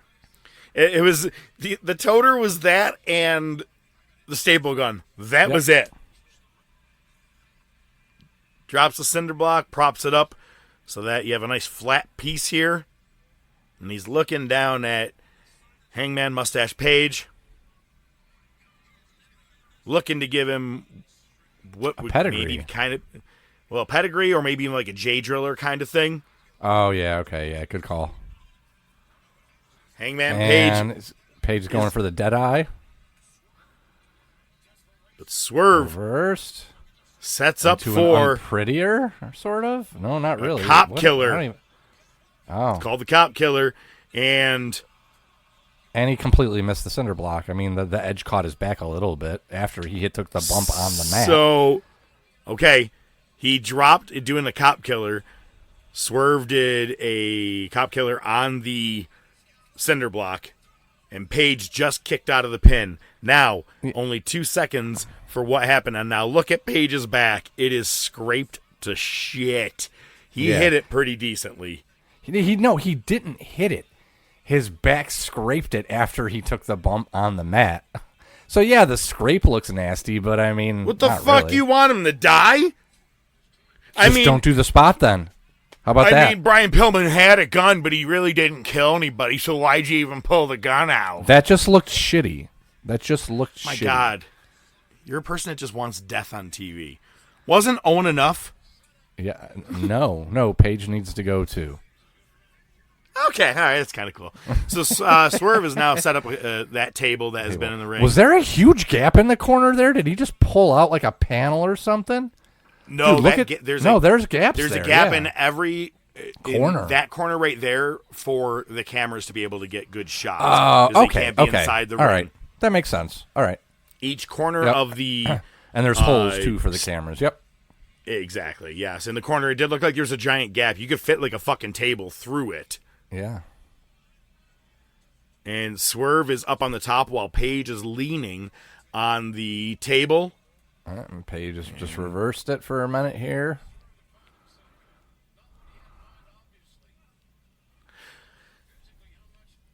I love how like just full blown out frizzed up Paige's hair is. He looks fucking like kind of maniacal with the mustache and the hair. Kind of looks psycho. Or like he's trying to be Magnum TA. Dollar store. Yo, look at his TA, back. Yeah.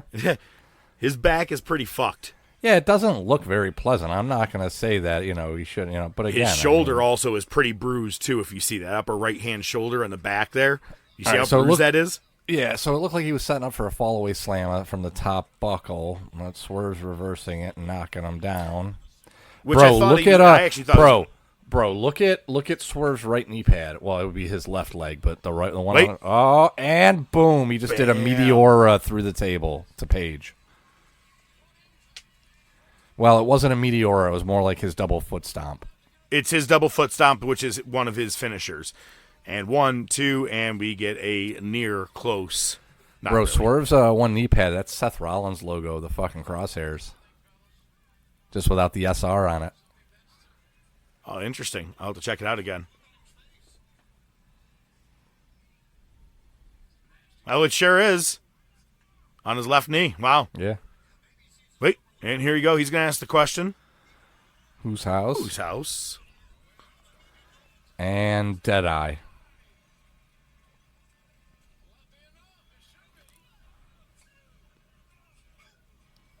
For those of you who are curious, Paige is actually wearing cowboy boots. I do not believe he has the butterfly rhinestones this time. He's a rhinestone cowboy. You know, it's funny. I saw a mashed up version of what Punk was saying, where he's like saying that you don't take advice from people and blah, blah, blah. Synced up with the actual time where someone asked Paige in an interview, who do you take advice from backstage? And he says he doesn't take advice from anybody. I'm AEW champion. It's a real fucking interview. What a dick. Yeah. Oh, shit. So Paige just pulled out a splinter from the burned down house of Swerve Strickland. Jesus Christ.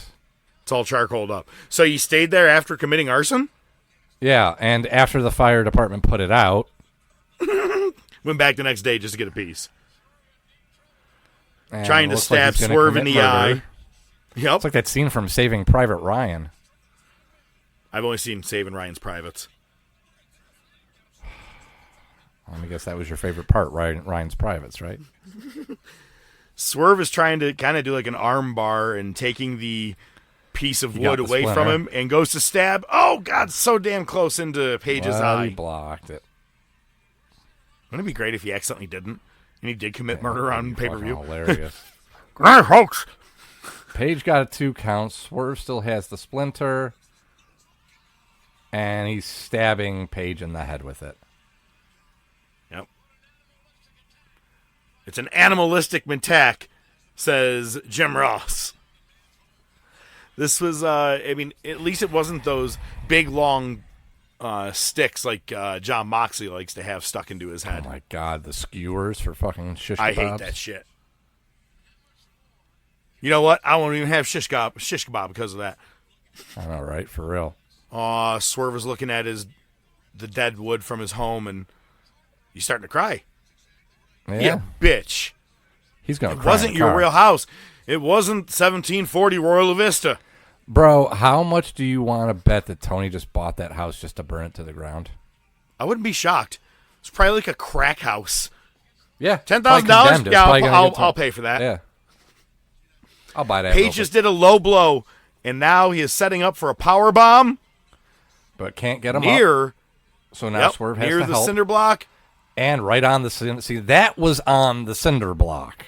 Yeah, that like is a spine breaker, dude. That is like breaking your fucking back on that's not smart block. because you got to figure the cinder block's probably, what, 6 inches tall? Maybe more? Yeah. So the middle of his back landed on the middle of the block. And that's, of course, that's only a 2 count. Right. But, like, the top part of his back and the bottom part of his back, like, flexed all the way down to the mat. Yeah, that did not look pretty. Look, you're going to get multiple replays here. Bam, right on his lower back. It was the lower back, yeah. Fucking hell. It hurts every time you see it more. I'm like, at least a kidney. Yeah, at least, right? Like, so right here. By the way, you remember earlier I said I had to take a break? After watching Danielson get choked out by a plastic bag, I paused. I go, I'm going to have to go get high. I need a minute. Jesus Christ. And then I started watching this, and I go, oh, my God, this is a fucking shit show. You know, Paige is now just walking around the ring because this is just built on one big spot after another. It's a slow pace. They have nothing else in this other than just really big spots. The only storytelling is callbacks. Yeah. That's really it. Oh, this is awesome chant. Is it? So, Is it, guys? Is it really? We just watched 2 guys get thrown onto a cinder block, and a guy gets stabbed in the head with wood, and you guys are like, this is awesome wrestling.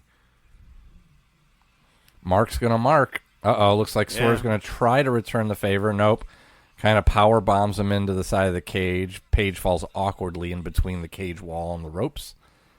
And Swerve has just now pushed that cinder block pretty much mostly to the corner, getting it out of the way. Right. And, swift kick to the back of the heat, forcing Paige's face right into the cage. That was a six. That was, not going to lie, that was a 6 spot. Not great. He still has staples on his chest, too. I got staples on my chest.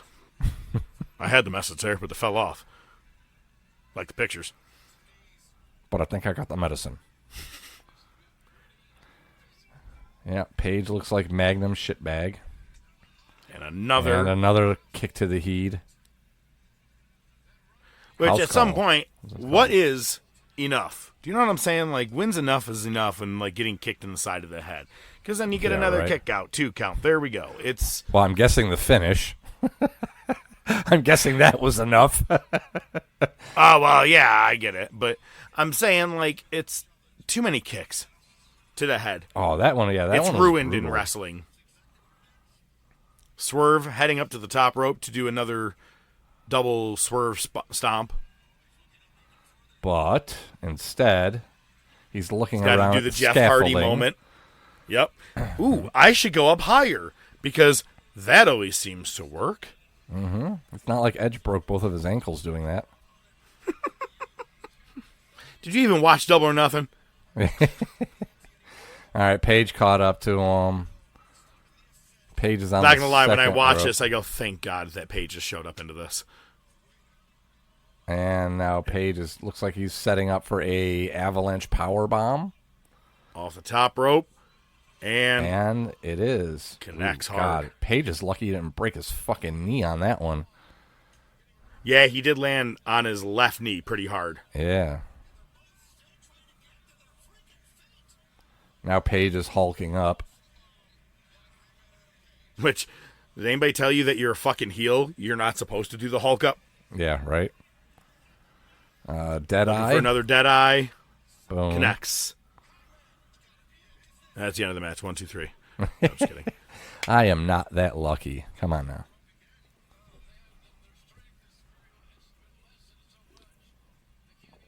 I actually had to just kind of glance at the time to see what was left. I was just curious. Same here. Yeah. This is something. Again, it's just such a slow pace because, again, it's just spot after spot. But it's not like great spots. It's like a spot, Big, long setup, as well as walking around, chewing your gum, and looking down at Again, Swerve. it's not in-ring storytelling. It's just spot. Mm-hmm. So Paige has a chair again. I told you. You did kind of like one of those side thrusts to the head, where you kind of like cover the chair with your hand and do a gut shot with it. Just did that to the side of Swerve's head. He's telling him he wants him to beg for it. He ain't too proud to beg. So Swerve's on his knees. Another one of those sideways thrusts to the head. Just wait. Slow pace. Swerve's house need to have less chairs in it. But right now, Swerve is laughing. Yeah. He's just got a big smile on his face. And it's funny because here every time I think this is almost over, it's not. Swerve holds up 2 fingers. Like you hit me twice, or yeah, something like smell that. these 2 fingers, and he just fell. Collapses.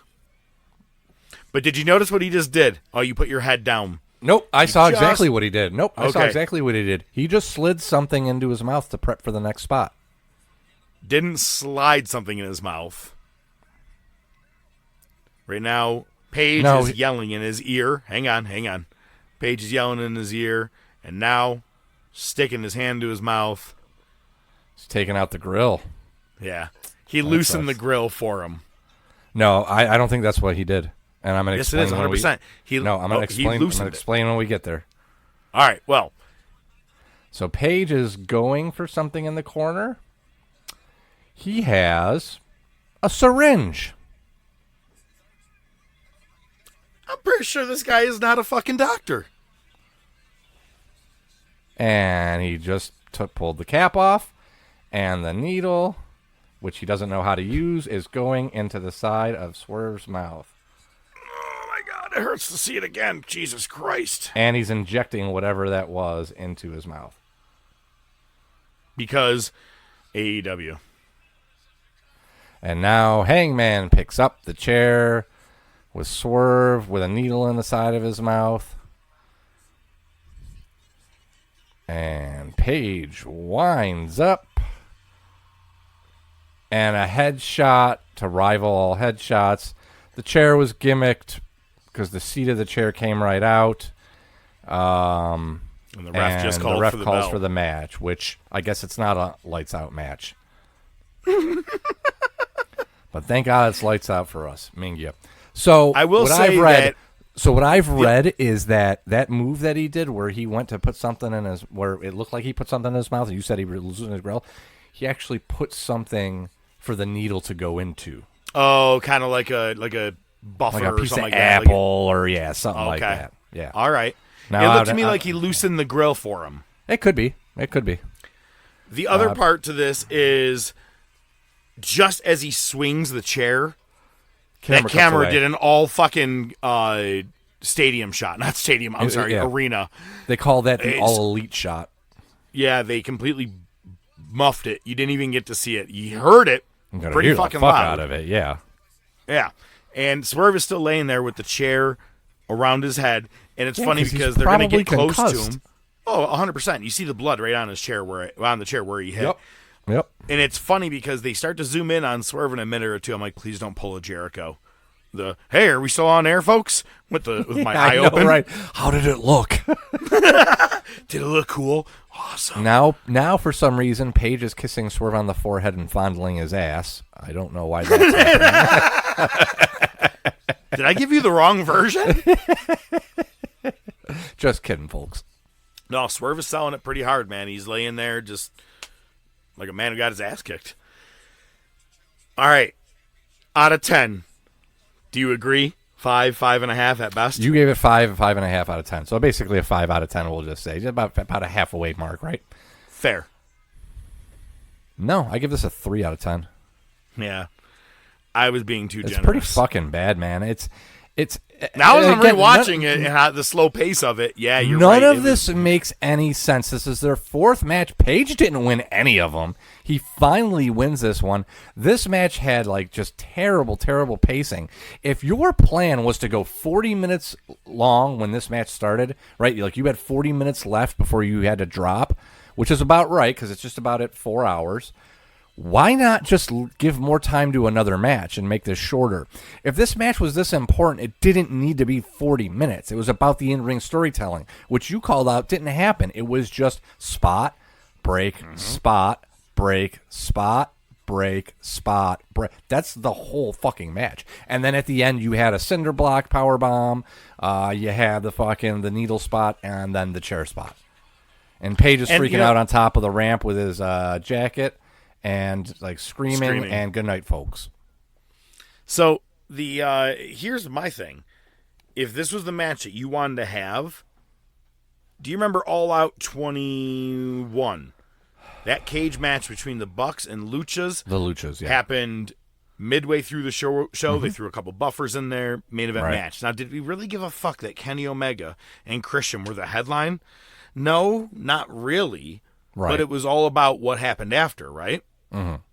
If this was the case, and this was your outcome and everything you wanted to do, yes, I get it because of the rivalry, I would have put this match mid-show and put Mercedes Botchfest and then close with Danielson and Perry because the Blackpool Combat Club closing out, turning on Danielson would have been a way better fucking close to this pay-per-view than this right here, this slow-ass semi-hardcore match. 100%. I actually think spots were better in the Chris Statlander, and I'm going to even say her name right for this, Willow Nightingale. They had a better match than Swerve and Page. Wow. Storytelling-wise, match-wise, psychiatry of what you're doing. This right here, again, was just slow spot after slow spot. At least these girls did a lot of shit in a little bit of time, is where these guys were given a lot of time and did little shit. So... yeah, that was Adam Page. That was Swerve Strickland. So now it's 2-1-1. What does that even do for the feud? That needs to stop. That's. It can't stop, won't stop. It's never going to happen, man. I bet you they're going to do another match between these guys. It's going to be. Let's see. If this was, we still have Wrestle Dreams coming up. It's just going to look like Saw 7. The ring's just going to be full. It's going to be full of hypodermic needles. You have 30 seconds to find the right needle that has the antidote in it.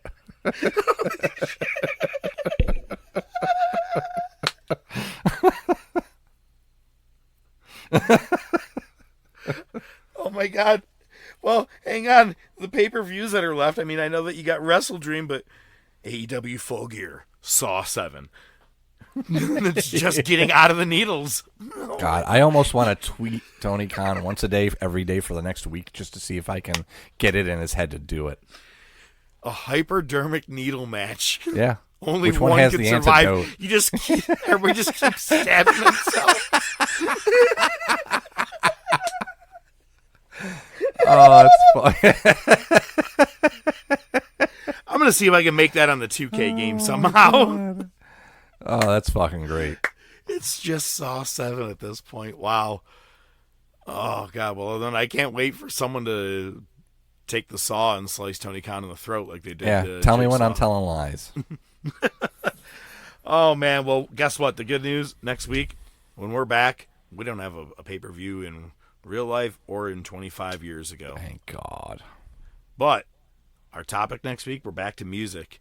And, we kind of agreed that we're going with a pretty much your top 4, right? Your Mount Rushmore for each one. Yes, Next week, we're going to be doing R&B and soul.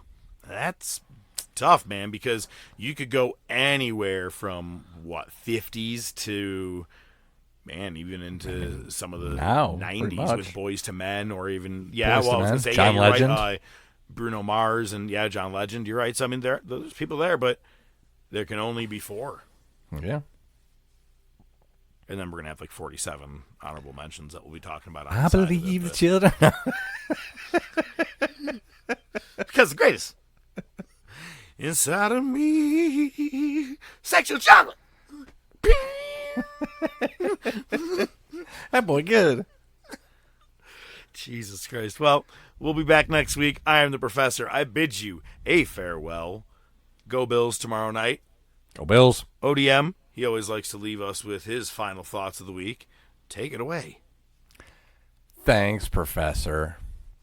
That match reminded me of milk water. That's all I got. Good night, folks.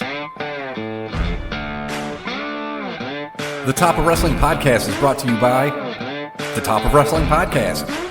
Your hosts are the Professor Mark Fantasia and ODM The Doc Joe Rizzo.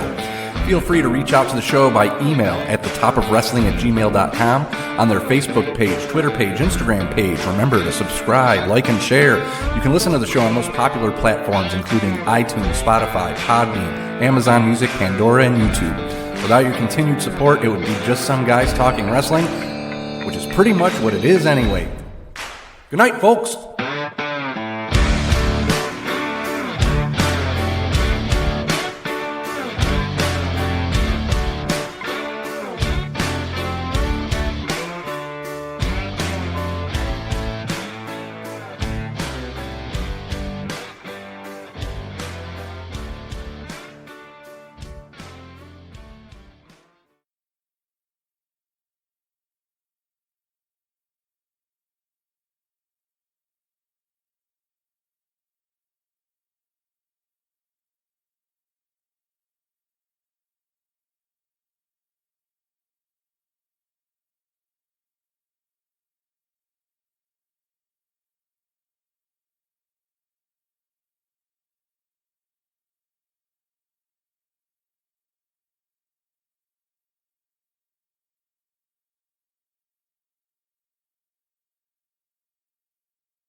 So you need a full 10 or Maybe not even. I'm going to get some more water. So I was looking down at my cup of water here, and it was really cloudy. I'm like, what the fuck? And I'm looking at it. Last night, what did I have? I had some piece of chocolate or something, or some peanut butter and crackers or something, and then I had some milk. I apparently left the cup of milk. Oh, my God. Did you use the same cup? I think I'm going to go throw up, have a piece of gum, brush my teeth, and get a new glass of water. It's like in Friday, I'm trying to have cereal. We ain't got no milk. Just put some water in it, baby. It's pretty fun. I'm going to go throw up. Yeah, I think I am.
Friday night, Hillary's like, hey, tomorrow, this girl I'm working with, she wants to go hiking.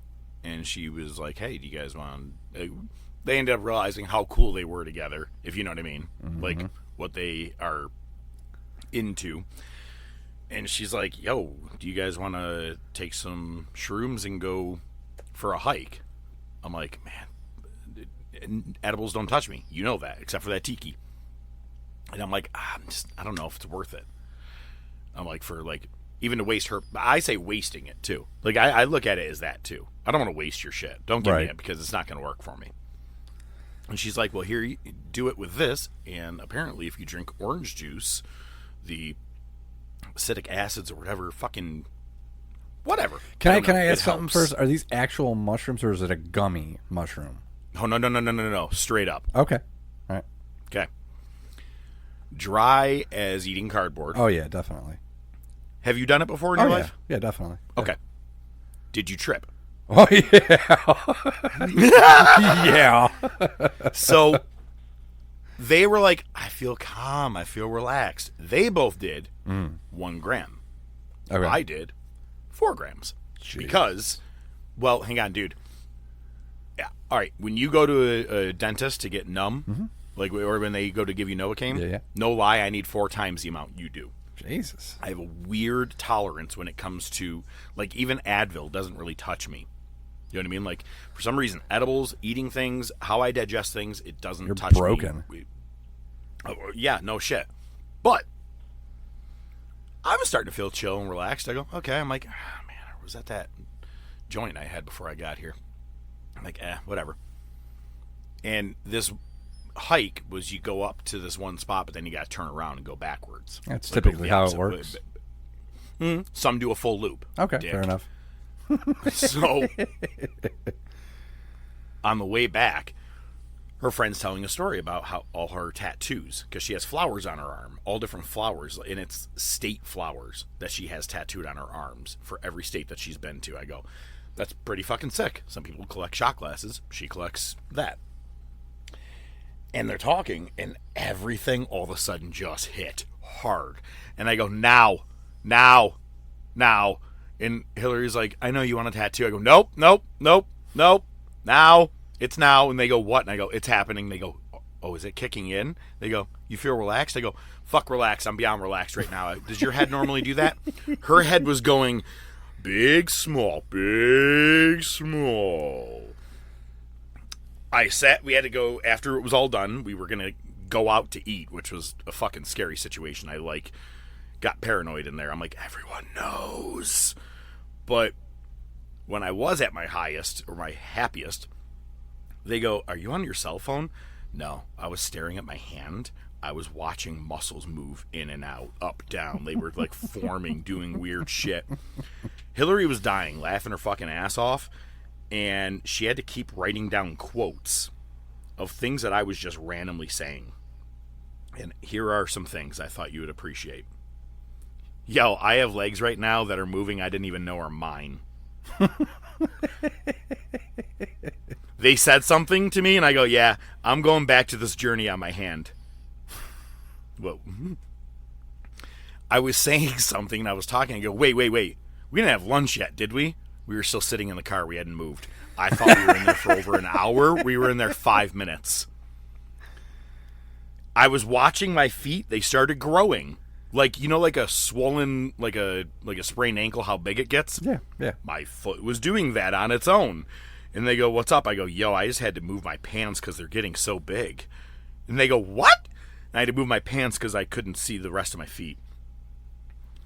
And then I freaked out at lunch. This is the best part. I had a chicken wing crust apparently stuck in my tooth.